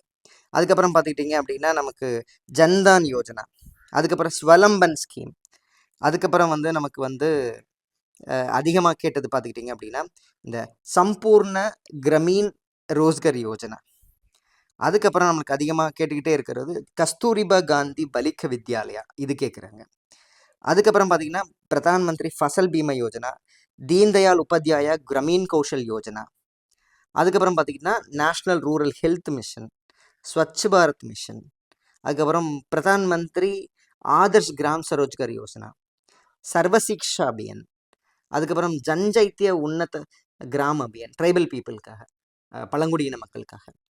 அதுக்கப்புறம் Shyam Prasad Mukherjee rurban mission. So இந்த மாதிரியான கேள்விகள், பிரதான் மந்திரி ஆவாஸ் யோஜனா கிராமீன், இதை நம்ம பார்த்துருக்கோம், ரீசெண்டாக நம்ம பார்த்தோம், கரண்ட் அஃபேர்ஸில் கூட பார்த்தோம். இதெல்லாம் ரிப்பீட்டடாக கேட்டுக்கோங்க. அப்போ ஃபஸ்ட்டு நம்ம என்ன பண்ணோம் அப்படின்னா, ஃபஸ்ட்டு பிவைக்யூவில் என்னென்ன கேள்விகள் இருக்கோ அது எல்லாத்தையுமே நல்லா டீட்டெயில்டாக படிச்சுக்கணும். சரி, என்னெல்லாம் படிக்கணும் அப்படின்னு பார்த்துக்கிட்டிங்க அப்படின்னா, ஸோ ஃபஸ்ட்டு அது லான்ச் பண்ண இயர், மந்த், அது கொண்டு படிச்சுக்கணும். இயர் படிக்கணும், மந்த் படிக்கணும், ஈவன் கொஞ்சம் டேட்டா பிளேஸ் ஆஃப் லான்ச்சும் கொடுத்துருந்தாங்க அப்படின்னா அதையும் கூட சில இடங்களுக்கு படிச்சிங்க, ரீசெண்டாக இருக்கிறதுக்கு படிச்சிங்க. அதுக்கப்புறம் பர்பஸ் அண்ட் ப்ரொவிஷன், என்ன பர்பஸ். இப்போ ஃபார் எக்ஸாம்பிள் ஸ்வநிதி ஸ்கீம்னா ஸ்ட்ரீட் வெண்டர்ஸ்க்காக, Gram Sadak Yojana rural road development அப்படின்றது. ஸோ இந்த மாதிரி பர்பஸ், ப்ரொவிஷன்ஸ், இதெல்லாம் வந்து நம்ம தெரிஞ்சுக்கணும். இது இல்லாமல் பிவைக்யூ முடிச்சதுக்கப்புறம் நீங்கள் என்ன பண்ணணும் அப்படின்னா தென் கரண்ட் அஃபேர்ஸ் போகணும். கரண்ட் அஃபேர்ஸில் ரீசெண்டாக இருக்கக்கூடியதை, ரிப்பீட்டடாக வரக்கூடியது எல்லாத்தையுமே நீங்கள் நோட்ஸ் எழுதி வச்சு படிச்சுக்கணும். ஸோ பிவைக்யூலேருந்து நிறைய கொஷின் ரிப்பீட் ஆகும், அதனால் பிவைக்யூ கம்ப்ளீட் பண்ணுங்கள். அதுக்கப்புறம் கரண்ட் அஃபேர்ஸை லாஸ்ட் 1 இயரில் இருக்கக்கூடியதை படித்து வச்சுங்க. அதுக்கப்புறம் யூனியன் பட்ஜெட்லேயோ எக்கனாமிக் சர்வேலையோ நம்மளுக்கு வரக்கூடிய current affairs, budget and economic சர்வேல யூனியன் கவர்மெண்ட்டோடைய டீட்டெயில்ஸ் ஏதாவது இருக்கக்கூடிய படிங்க. அதுக்கப்புறம் பிஐபியில் இருக்கக்கூடிய கம்பைலேஷன் சம்மரி ஏதாவது படிக்க முடிஞ்சது, ஃபாலோ பண்ணுறீங்க அப்படின்னா அதையும் கூட படித்தா போதுமானது தான். இது எல்லாமே நீங்கள் எதில் வந்துடும் அப்படின்னு பார்த்துட்டிங்கன்னா, இது எல்லாமே பார்த்துக்கிட்டிங்க அப்படின்னா யோஜனா அப்படின்னு சொல்லக்கூடிய புத்தகத்தில் வந்துடும். ஸோ இது மட்டுமே போதுமானது தான். ஸோ இது எல்லாத்தையும் ஃபாலோ பண்ண முடியலன்னா பிவைக்யூ படிங்க, யோஜனா படிங்க.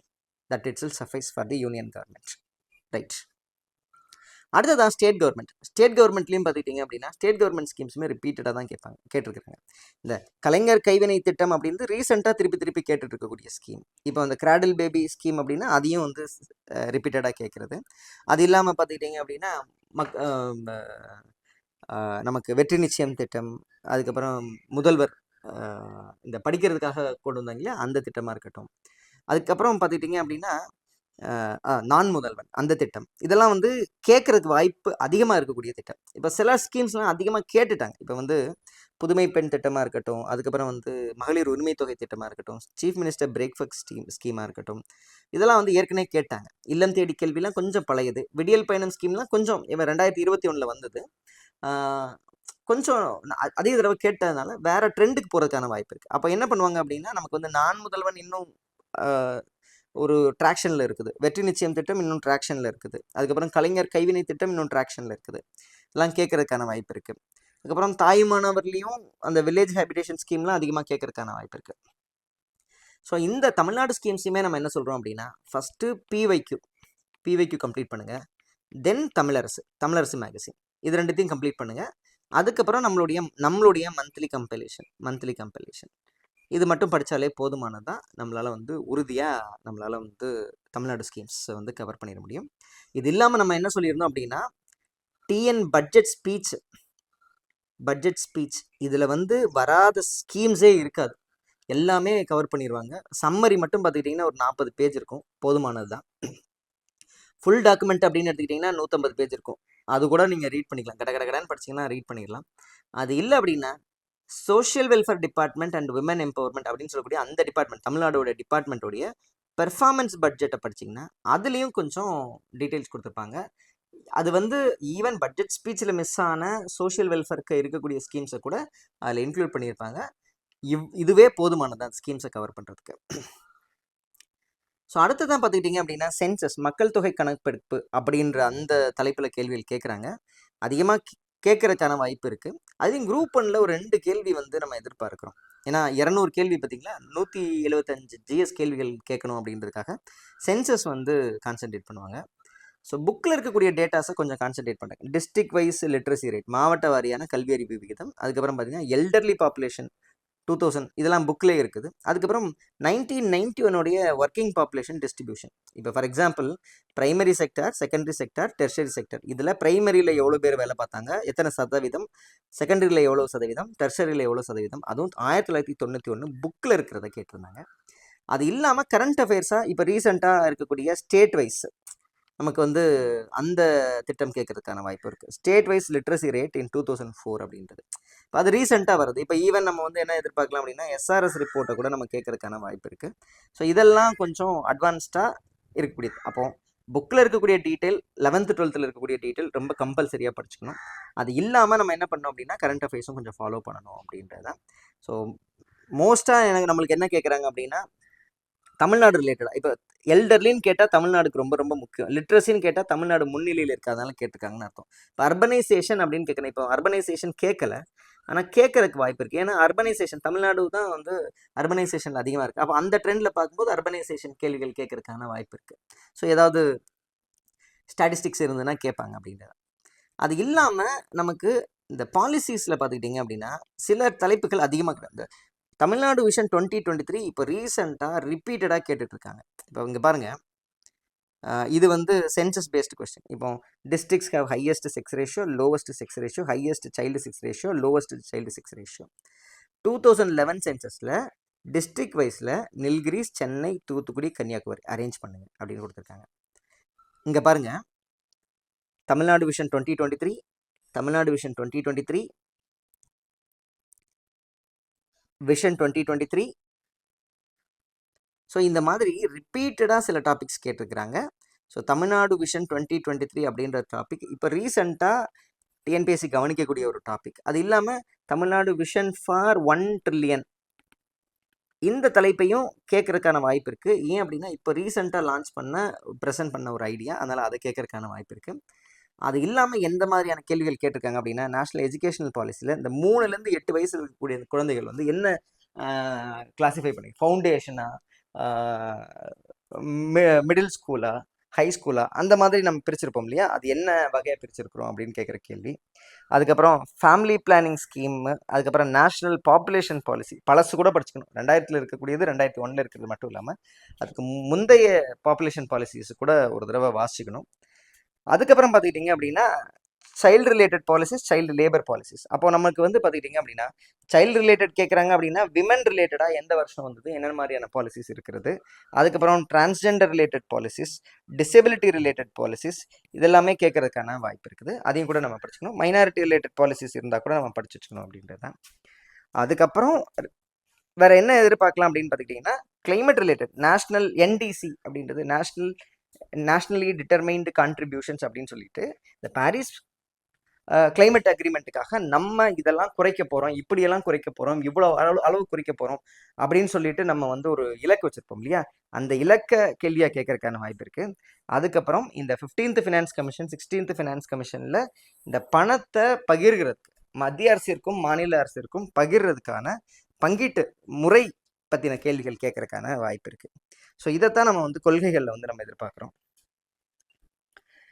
அடுத்ததாக பார்த்துக்கிட்டிங்கன்னா பட்ஜெட். ஸோ பட்ஜெட்டில் வந்து டேட்டா தான் கேட்குறாங்க. ஸோ நிதி பற்றாக்குறை, ஃபினான்ஷியல் டெஃபிசிட், ஃபிசிக்கல் டெஃபிசிட், வருவாய் பற்றாக்குறை, ரெவென்யூ டெஃபிசிட், பயனுள்ள வருவாய் பற்றாக்குறை, எஃபெக்டிவ் ரெவென்யூ டெஃபிசிட், அதுக்கப்புறம் ஃபிசிக்கல் டெஃபிசிட் அப்படின்றது முதன்மை பற்றாக்குறை அப்படின்றது. ஸோ இதெல்லாம் வந்து பர்சன்டேஜஸ் எவ்வளோ விகிதம் இருக்குது, 4%, 1%, 0.8%. ஸோ இந்த மாதிரியான டேட்டாஸ் வந்து கேட்டுட்ருக்காங்க. அது மட்டும் இல்லாமல் பார்த்துக்கிட்டிங்க அப்படின்னா யூனியன் பட்ஜெட்டில் 2025-26 கல்வித்துறையில் ஒதுக்கிடப்பட்ட ஒதுக்கீடுகள் அதெல்லாம் கேட்டிருந்தாங்க. இப்போ இதெல்லாம் ரொம்ப டீட்டெயிலாக படிக்க முடியாது, பட் தெரிஞ்சால் நம்ம எழுதிக்கலாம், இல்லைன்னா அந்த கொஷினில் ஏதாவது கெஸ் பண்ணுறதுக்கான வாய்ப்பு இருக்குது அப்படின்னு நம்ம பார்க்கணும். ஏன் அப்படின்னா எல்லாத்தையும் நம்மளால் வந்து ஃபுல் ஃப்ளெஜ்டாக படிக்க முடியாது. இப்போ எக்கனாமிக் சர்வே அண்ட் பட்ஜெட்லேயும் குறிப்பாக யூனியன் கவர்மெண்ட் பட்ஜெட்டை நம்ம வந்து பெரிய அளவில் கான்சென்ட்ரேட் பண்ண முடியாது. சம்மரி மட்டும் படிச்சுக்கணும். சம்மரிலேருந்து கேட்டால் ஓகே, இல்லை அப்படின்னா அந்த கொஷினை விட்டுட்டு போயிட வேண்டியதான். அடுத்ததாக பார்த்துக்கிட்டிங்க அப்படின்னா அந்த யூனியன் பட்ஜெட்டில் தமிழ்நாடோட பர்ஃபார்மன்ஸ் சில இடங்களில் கொடுத்துருப்பாங்க, அதெல்லாம் கொஞ்சம் கவனமாக கவனிக்கணும். அதுக்கப்புறம் தமிழ்நாடு பட்ஜெட்டை பொறுத்தளவில் cross state domestic product growth rate எதுக்கு அதிகமாக இருக்குது, எவ்வளவு க்ரோத்தை ப்ரொஜெக்ட் பண்ணுறோம், ஜிடிபி லாஸ்ட் ஸ்டேட் ஜிடிபி எவ்வளவு, ரியல் ஜிடிபி எவ்வளவு, நாமினல் ஜிடிபி எவ்வளவு, இந்த மாதிரியான ரொம்ப ப்ரிசைஸ் டேட்டா வந்து கேட்டிருக்காங்க. நம்ம எக்கனாமிக்ஸ் நம்ம பட்ஜெட் நம்ம ப்ரெசென்ட் பண்ணும்போதே நம்மளுடைய வீடியோலேயே இதெல்லாம் தெளிவாக கொடுத்துருந்தோம், பாருங்கள், பயனுள்ளதாக இருக்கும். இங்கே பாருங்கள், எல்லாமே டேட்டா.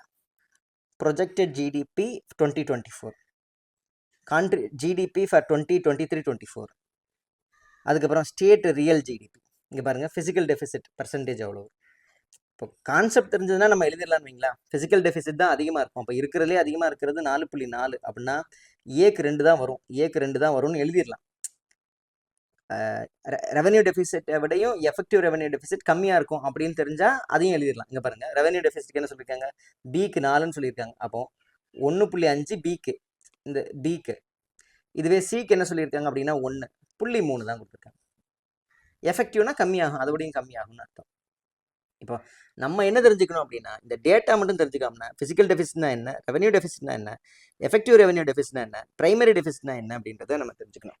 ஸோ நம்மளுடைய வீடியோலையுமே நம்ம சொல்லியிருப்போம், ஃபிசிக்கல் டெஃபிசிட், ரெவன்யூ டெஃபிசிட், அது நிதி பற்றாக்குறைனா என்ன, வருவாய் பற்றாக்குறைனா என்னன்னு சொல்லியிருப்போம். அதுக்கு பயனுள்ள வருவாய் பற்றாக்குறைனா என்ன, அதுக்கப்புறம் முதன்மை பற்றாக்குறைனா என்ன அப்படின்றத படிச்சுக்கங்க, சரிங்களா. ஸோ இங்கே வந்து இந்த கேள்வி தான் பார்த்துக்கிட்டிங்க அப்படின்னா தமிழ்நாடு கவர்மெண்ட்டில் இருக்கக்கூடிய அலோகேஷன்ஸ். இப்போ இந்த ஸ்கீம்ஸ்லாம் நம்மளுக்கு தெரியும். நீங்கள் அந்த சம்மரி பட்ஜெட் ஸ்பீச் சம்மரி படித்தாலே நம்மளுக்கு இதெல்லாம் எழுதிட முடியும். ஸோ இது வந்து தமிழ்நாடு கவர்மெண்ட்டோடைய பட்ஜெட்டில் சொன்ன அந்த கண்டென்ட் அப்படியே 3 ஸ்கீம். இப்போ வந்து தீராக்காதல் திருக்குறள் ப்ராஜெக்ட், அது ஒரு தனி ப்ராஜெக்ட். ஜேஎன்யூவில் தமிழ் லிட்ரேச்சர் டிபார்ட்மெண்ட் கிரியேட்டது தனியான ஒரு அலோகேஷனு. தமிழ் பரப்புரை கழகம் தனியான ஸ்கீமு. அதுக்கப்புறம் அதே போல் அம்பேத்கருடைய படைப்புகளை தமிழில் மாற்றுறது அப்படின்றது தனியான ஒரு அலோகேஷன் அப்படின்றது. இது எல்லாத்தையுமே 4 கொடுத்துட்டு எது கரெக்ட் அப்படின்னு கேட்டிருக்கிறாங்க. அதே மாதிரி தான் யூனியன் பட்ஜெட்டில் ஒரு 3 ஸ்கீம். இப்போ அட்டல் திங்கரிங் லேப்ஸ் அப்படின்றது பாரத் ப்ராஜெக்ட், அதுக்கப்புறம் central for excellence in AI அப்படின்ற 3 கொடுத்துருக்குறாங்க. ஆனால் இதுக்கு ஆன்சர் என்னவா இருந்திருக்கணும் அப்படின்னு பார்த்துக்கிட்டிங்கன்னா ஆல் தி அபோன் தான் இருக்கும். நீங்கள் போய் செக் பண்ணி பாருங்கள், இது ஆல் தி அபோன் தான் இருக்கும். ஏன்னா ரொம்ப டீட்டெயில் இப்படி ஒரு கொஸ்டின் போகிறாங்க அப்படின்னா அதில் ரொம்ப ட்விஸ்டெல்லாம் வச்சுருக்கிறதுக்கான வாய்ப்பு இல்லை. நீங்கள் சில இதில் உங்களுக்கே தெரியும், ஓகே இல்லை இந்த ஸ்டேட்மெண்ட் தப்பாக இருக்குது அப்படின்னு தெரிஞ்சதுன்னா நீங்கள் வேறு ஆப்ஷன் போகலாம். பட் இந்த மாதிரியான ரொம்ப ஆடான ஸ்டேட்மெண்ட்டுக்கு அதுவும் யூனியன் பட்ஜெட்லேருந்து கேட்குறாங்க அப்படின்னா அது வந்து நமக்கு வந்து ஆல் தி அபோவ் தான் கரெக்டாக இருக்கிறதுக்கான வாய்ப்பு இருக்குது.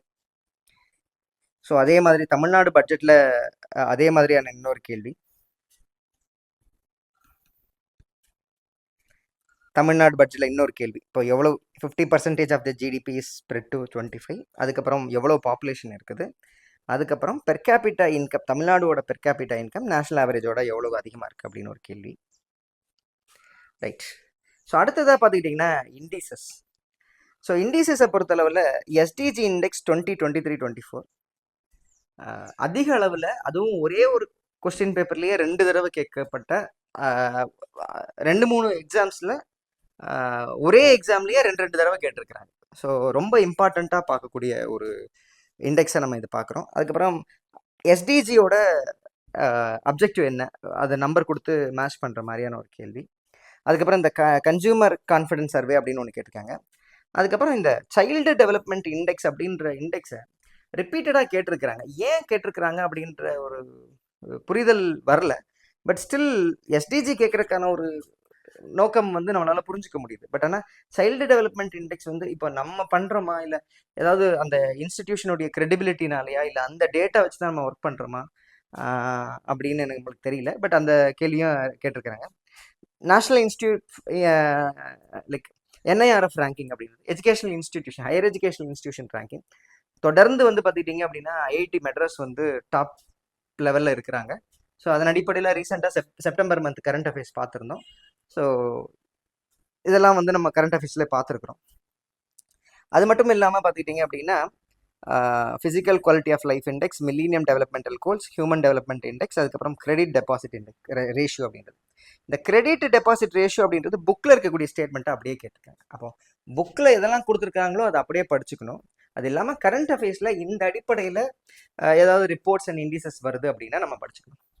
நீங்கள் நம்மளுடைய கரண்ட் அஃபேர்ஸ் மெட்டீரியல் பார்த்தாலே தெரியும், நிறைய கண்டென்ட் எல்லாம் நம்ம இப்போ வேற இன்ஸ்டியூட்லேருந்து கம்பைல் பண்ணி கொடுக்கும்போதே நிறைய கண்டென்ட் எல்லாம் நம்ம ரிமூவ் பண்ணிட்டு தான் கொடுப்போம். ஏன் அப்படின்னா அதெல்லாம் தேவையே இல்லை அப்படின்றதுனால தான், எக்ஸாமுக்கு ரிலவெண்ட்டாக இல்லை அப்படின்றதுனால தான் நம்ம அதெல்லாம் வந்து சேர்க்கறது இல்லை. ஸோ அது உங்களுக்கு இதில் இந்த அனாலிசிஸ் பார்க்கும்போதே புரியும் எதனால் நம்ம அதெல்லாம் இன்க்ளூட் பண்ணலை அப்படின்றது. இங்கே பாருங்க, so SDG index 2023-24, SDG India index 23-24, அதுக்கப்புறம் எஸ்டிஜி இந்தியா இண்டெக்ஸ் 2023-24, இங்கேயுமே எஸ்டிஜி 23, எஸ்டிஜி இண்டெக்ஸ் 2023. ஸோ இந்த மாதிரி எக்கச்சக்கமான தடவை இந்த கேள்விகள் கேட்டிருக்கிறாங்க, ரீசெண்டாகவும் கேட்டிருக்கிறாங்க. அதனால் நமக்கும் கேள்விகள் கேட்கறதுக்கான ரிஃப்ளெக்ட் ஆகிறதுக்கான வாய்ப்பு அதிகமாக இருக்குது. ஸோ அதனால் ரொம்ப டீட்டெயில்டாக படிச்சுக்கணும். இப்போ ஃபார் எக்ஸாம்பிள் எவ்வளவு டிஃபரன்ஸ் இருக்குன்றது கூட கேட்பாங்க. இப்போ இங்கே இந்த கேள்வியை பாருங்கள், இது வந்து தமிழ்நாடு வந்து 2வது இடத்துல இருக்குது அப்படின்னு சொல்லியிருக்கிறாங்க. பட் இந்த கேள்வியை பார்த்துக்கிட்டிங்க அப்படின்னா தமிழ்நாடுக்கும் நேஷ்னல் ஸ்கோருக்கும் நடுவில் எவ்வளோ வித்தியாசம் இருக்குது அப்படின்னா 7ன்னு கொடுத்துருக்காங்க. அது என்னென்னா தமிழ்நாடு நேஷ்னல் ஸ்கோர் 71, தமிழ்நாடுக்கு 78, இடையில இருக்கிற டிஃபரன்ஸ் வந்து 7 ஸ்கோர் அப்படின்னு சொல்லிட்டு. அதுக்கப்புறம் தமிழ்நாடு எதுலாம் டாப்பில் இருக்கிறாங்க, இதுலாம் 100% ஸ்கோர் வாங்கியிருக்காங்க, ஃபுல் ஸ்கோர் வாங்கியிருக்காங்க. ஸோ இந்த மாதிரியான கேள்விகள் இன்னும் கேட்கறதுக்கான வாய்ப்பு இருக்குது, கவனமாக படிச்சுக்கணும். அடுத்து வந்து கொஞ்சம் மிசலினியஸ் ஏரியா. ஸோ அக்ரிகல்ச்சர் டாப்பிக்கில் பார்த்துக்கிட்டிங்க அப்படின்னா ஏதாவது ஒரு ஒரு குறிப்பிட்ட பயிரை கொடுத்து அதோடைய உற்பத்தி திறனை கேட்கறதுக்கான வாய்ப்பு இருக்குது. இப்போ ஃபார் எக்ஸாம்பிள் மெய்ஸ் கொடுத்துருக்காங்க, சுகர் கேன் கொடுத்துருக்காங்க, sugar cane production in India பழைய ரிப்போர்ட் கேட்டிருக்காங்க. அதுக்கப்புறம் இரிகேஷன் பொறுத்தளவு டேங்க் இரிகேஷன் இன் தமிழ்நாடு, இது வந்து கொஞ்சம் கேட்டிருக்காங்க. ஸோ டேங்க் இரிகேஷன் தமிழ்நாட்டில் பார்த்துக்கிட்டிங்க அப்படின்னா நமக்கு வந்து வெல் இரிகேஷன், கிணத்து பாசனம் தான் அதிகமாக இருக்கும். அதுவும் ஆழ்துளைக்கிறது, போர் போடுறது, அதில் இருக்கக்கூடிய பாசனம் தான் அதிகமாக இருக்கும். ஸோ அடுத்ததாக பார்த்துக்கிட்டிங்க அப்படின்னா நமக்கு டேங்க் இரிகேஷனும் ரொம்ப முக்கியமான ஒரு பாசனம் தான். ஸோ அதன் அடிப்படையில் கேள்விகள் கேட்டிருக்காங்க. ஸோ புக்கில் இருக்கிற கண்டென்ட் படிச்சுங்க, வெளியில் கேட்டாங்க அப்படின்னா நம்ம எழுதணும்னு அவசியம் இல்லை, அந்த கொஷினை தப்பாக எழுதினாலும் பிரச்சனை இல்லை. அதுக்கப்புறம் பார்த்துக்கிட்டிங்க அப்படின்னா எம்எஸ் சுவாமிநாதன் பற்றின கொஷின்ஸ் வந்து கேட்டுக்கிட்டே இருக்கிறாங்க. ஸோ அதை வந்து நம்ம படிச்சுக்கலாம்.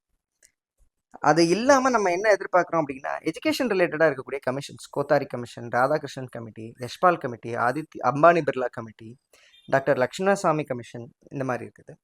இது இல்லாமல் பேங்கிங் ரிலேட்டடாக இருக்கக்கூடிய கமிட்டிஸ் கூட நம்ம எதிர்பார்க்கலாம். இப்போ ஃபார் எக்ஸாம்பிள் பேமெண்ட் பேங்க்ஸ்ன்னு சொல்கிறத யார் கொண்டு வந்தாங்க, எந்த கமிட்டி சஜஸ்ட் பண்ணாங்க, டிமானிட்டைசேஷன் யார் சஜஸ்ட் பண்ணாங்க, அந்த மாதிரியான விஷயங்கள். அதுக்கப்புறம் banking reforms, Narasimhan committee. So இதெல்லாம் கேட்கறதுக்கான வாய்ப்பு கம்மி தான். ஏன்னா இது எந்த அடிப்படையில் கமிட்டி கேட்குறாங்க அப்படின்னா எஜுகேஷனல் ரிஃபார்ம்ஸுக்கும் ஹெல்த் ரிலேட்டட் ரிஃபார்ம்ஸுக்கும் சோஷியல் ப்ராப்ளம்ஸோடைய ரிஃபார்ம்ஸுக்கு சஜஸ்ட் பண்ண கமிட்டியை கேட்டிருக்காங்க. பேங்கிங் ரிஃபார்ம்ஸ் கோர் பேங்கிங்கோ எக்கனாமிக்ஸ்க்கோ போகலை. ஸோ அதனால் நம்ம என்ன டைமென்ஷனில் படிக்கலாம் அப்படின்னா ஹெல்த்து, எஜுகேஷன் அண்டு டெவலப்மெண்ட், இந்த அடிப்படையில். இப்போ ஃபார் எக்ஸாம்பிள் அமர்த்தியா சென்னோ, மன்மோகன் சிங்கோ, மான்டெக் சிங் அலிவாலியா, டெண்டுல்கர் கமிட்டி, அதுக்கப்புறம் பார்த்துக்கிட்டிங்க அப்படின்னா நமக்கு அந்த மாதிரி ரங்கராஜன் கமிட்டி. ஸோ இந்த மாதிரியான கமிட்டிஸ்லேருந்து ஏதாவது கொடுத்தாங்க அப்படின்னா கேட்குறதுக்கான வாய்ப்பு இருக்குது. ஏன்னா poverty alleviation, social development, health and education, இந்த அடிப்படை வந்து நம்ம எதிர்பார்க்கலாம். அது இல்லாமல் பார்த்துக்கிட்டிங்க அப்படின்னா national highways, super national highways அப்படின்னு சொல்லிட்டு கேள்வி கேட்டிருக்காங்க. அதுக்கப்புறம் ரெகுலராக நம்மளுக்கு கேட்குறது ரயில்வே ஹெட் குவார்ட்டர்ஸும், ரயில்வே அந்த ரீஜனை கொடுத்துட்டு ஹெட் குவார்ட்டர்ஸ் என்ன அப்படின்னு கேட்குறதும், cities and its nickname அப்படின்னு. இப்போ for example Chennai is the Detroit of Asia அப்படின்னு சொல்கிறது, பேங்கிங் ஹெட் குவார்ட்டர்ஸ் அப்படின்னு சொல்கிறது. ஸோ இந்த மாதிரியான கேள்விகள் கேட்குறாங்க. மோஸ்ட்டாக பார்த்துக்கிட்டிங்க அப்படின்னா புக்கில் இருக்கக்கூடிய இந்த நிக் நேம்ஸை வந்து கேட்குறாங்க. அதுக்கப்புறம் நம்ம ஏற்கனவே சொன்ன மாதிரி நீத்தி ஆயோக் பிளானிங் கமிஷனில் பார்த்த மாதிரி பிளானிங் கமிஷனுடைய டீட்டெயிலும் கேட்பாங்க. பிளானிங் கமிஷன் எந்த வருஷம் கொண்டு வந்தாங்க, எந்த வருஷம் டீகமிஷன் பண்ணாங்க, எந்த டேட்டில் லான்ச் பண்ணாங்க, எந்த டேட்டில் வந்து அதை க்ளோஸ் பண்ணாங்க, அந்த மாதிரியான detail plus functions of Niti Aayog. Niti Aayog எந்த டேட்டில் எக்ஸாக்ட் டேட் வரைக்கும் கேட்பாங்க. ஸோ அதையும் கூட நம்ம படிச்சுக்கணும். புக்கில் இருக்குது, அது எல்லாமே நம்ம படிச்சுக்கணும். ஸோ இது வந்து சில கொஸ்டின்ஸ். இப்போ இந்த டேங்க் இரிகேஷன் கொஸ்டின் சொன்னேன். டேங்க் இரிகேஷன் இந்த டேட்டாலாம் நம்ம எங்கேயுமே தேட முடியாது. 589,000 hectares ஆஃப் டேங்க் இரிகேஷன் யாருக்கு தெரியும்? 4th in the country's area 24,000. இது வந்து பார்த்துக்கிட்டிங்க அப்படின்னா இக்னோ மெட்டீரியல்லேருந்து டைரெக்டாக கேட்ட கேள்வி. ஸோ நம்ம எதிர்பார்க்க முடியாது, பட் சில நேரங்கள் இந்த மாதிரியான கேள்விகள் கேட்பாங்க. பட் ஃபைன், வேறு வழி இல்லை. ஸோ இது வந்து பார்த்துக்கிட்டிங்க அப்படின்னா அக்ரிகல்ச்சரில் காவிரி டெல்டா ஜோன் நான் வந்து ஸ்பெஷல் அக்ரிகல்ச்சர் ஜோனாக கொடுத்த ஒரு ஸ்கீம் கொடுத்துருக்காங்க. அதுக்கப்புறம் எவ்வளோ பட்ஜெட் கொடுத்துருக்காங்க அப்படின்ற மாதிரி ஒரு கேள்வி. ஸோ அடுத்ததாக பார்த்துக்கிட்டிங்க அப்படின்னா industrial development. So industrial development அப்படின்னு எடுத்துக்கிட்டிங்க அப்படின்னா மேஜராக நமக்கு வந்து இதுவரையும் கேட்டுட்ருக்கிறது எல்லாம் பார்த்துக்கிட்டிங்கன்னா இந்த மாதிரியான இன்ஸ்டியூஷன் சிப்காட்டு, டிக்கு, civil supplies corporation, TIDCO, SIPCOT, TANSI, SIDCO, TANMAG, TAMIN, TANCEM, TANFUND, mentor TN, angel TN, guidance TN, skill development corporation. இப்போ இண்டஸ்ட்ரியல் டெவலப்மெண்ட்டுக்கு, எம்எஸ்எம்இஸ்க்கு, லார்ஜ் இண்டஸ்ட்ரீஸ்க்கு, ஹெவி இண்டஸ்ட்ரீஸ்க்கு சப்போர்ட் பண்ணக்கூடிய இன்ஸ்டிடியூஷன்ஸ், ஃபண்ட் பண்ணக்கூடிய இன்ஸ்டிடியூஷன்ஸு. அதுக்கப்புறம் பார்த்துக்கிட்டிங்க அப்படின்னா ஸ்டார்ட் அப்ஸ்க்கு சப்போர்ட் பண்ணக்கூடிய இன்ஸ்டிடியூஷன்ஸு, எம்எஸ்எம்இஸ்க்கு சப்போர்ட் பண்ணக்கூடிய இன்ஸ்டிடியூஷன்ஸு, ஸ்கில் டெவலப்மெண்ட்டுக்கு சப்போர்ட் பண்ணக்கூடிய இன்ஸ்டிடியூஷன்ஸு. ஸோ அதன் அடிப்படையில் இருக்கக்கூடிய எல்லா சப்போர்ட் சிஸ்டம்ஸையும் கேட்குறாங்க. ஸோ என்னெல்லாம் படித்து வச்சுக்கணும்னா இயர் படிச்சுக்கணும், ஃபுல் ஃபார்ம் படித்து வச்சுக்கணும், அதுக்கப்புறம் ஃபங்க்ஷன்ஸ் வந்து படித்து வச்சுக்கணும். இது ரொம்ப ரொம்ப முக்கியம், ரைட்டுங்களா? ஸோ அடுத்ததாக பார்த்துக்கிட்டிங்கன்னா ஃபுல் ஃபார்ம், இப்போ எக்கனாமிக்ஸ் ரிலேட்டாக இருக்கக்கூடிய ஃபுல் ஃபார்ம்லாம் கேட்குறாங்க. இப்போ ஃபார் எக்ஸாம்பிள் சிஎஸ்ஓ அப்படின்னா சென்ட்ரல் ஸ்டாட்டிஸ்டிக்ஸ் ஆர்கனைசேஷன் அப்படின்றது. இதுக்குன்னா என்எஸ்எஸ்ஓனா national statistics and social organisation அப்படின்றது. Current weekly status, current daily status, minimum support price, அதுக்கப்புறம் NEET national eligibility cum entrance test, national educational policy, national curriculum framework, அதுக்கப்புறம் national council for technical education, bureau of Indian standards, அதுக்கப்புறம் public health centre, அதுக்கப்புறம் national state finance and development corporation, அதுக்கப்புறம் பார்த்துக்கிட்டிங்கன்னா drought prone desert development programme, drought prone area development programme, total sanitation campaign, national informatics centre. So இந்த மாதிரி full form புக்கில் இருக்கக்கூடிய இந்த மாதிரி சின்ன சின்ன அக்ரோனிம் இருக்கும் இல்லையா? ஸோ அதை வந்து நம்ம வந்து பார்த்து வச்சுக்கணும், கேட்குறதுக்கான வாய்ப்பு இருக்குது. ஸோ ரிப்பீட்டடாக கேட்குறாங்க. ஸோ அதை கொஞ்சம் கூர்ந்து கவனமாக பார்க்குறோம் அப்படின்றது அதுதான் வந்து எக்ஸாமினருடைய எதிர்பார்ப்பாக இருக்குது. ஸோ அதனால் சில்லி மிஸ்டேக்ஸில் இந்த கொஸ்டின்ஸ் விடுறதுக்கான வாய்ப்பு இருக்குது. அதனால் கவனமாக படித்து புக்கில் படிக்கும்போதே கொஞ்சம் நோட்ஸ் எழுதி வச்சுக்கணும். ஸோ இப்படி தான் வந்து நமக்கு வந்து எக்கனாமிக்ஸ் இல்லை, இந்தியன் எக்கானமி, அதுக்கப்புறம் பார்த்தீங்கன்னா மேக்ரோ எக்கனாமிக்ஸ், அதுக்கப்புறம் டெவலப்மெண்டல் அட்மினிஸ்ட்ரேஷன் ஆஃப் தமிழ்நாடு. இந்த தலைப்புகள்லேருந்து கேள்வி கேட்குறாங்க. மொத்தம் 50 மார்க்கு. மோஸ்ட்டாக கரண்ட் அஃபேர்ஸ். இதில் வந்து பார்த்துக்கிட்டிங்க அப்படின்னா அரவுண்டு 70% அப்படின்றது கரண்ட் அஃபேர்ஸ்.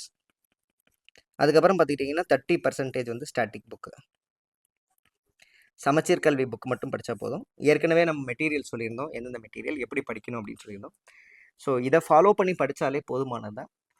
ரேண்டமாக படிக்காதீங்க, ஏதாவது ஒரு புக்கை வாங்கி படிக்காதீங்க. எந்த புக்கு படித்தாலும் எது வேணும் எது வேண்டாம் அப்படின்றத நீங்கள் ஃபில்டர் அவுட் பண்ணி படிக்கணும் அப்படின்ற தேவை இருக்குது. ஏன் அப்படின்னா எக்ஸாம் ஸ்பெசிஃபிக்காக படிக்காமல் ரேண்டமாக படித்தோம் அப்படின்னா நம்ம படிக்கிறது பிரயோஜனமே இருக்காது.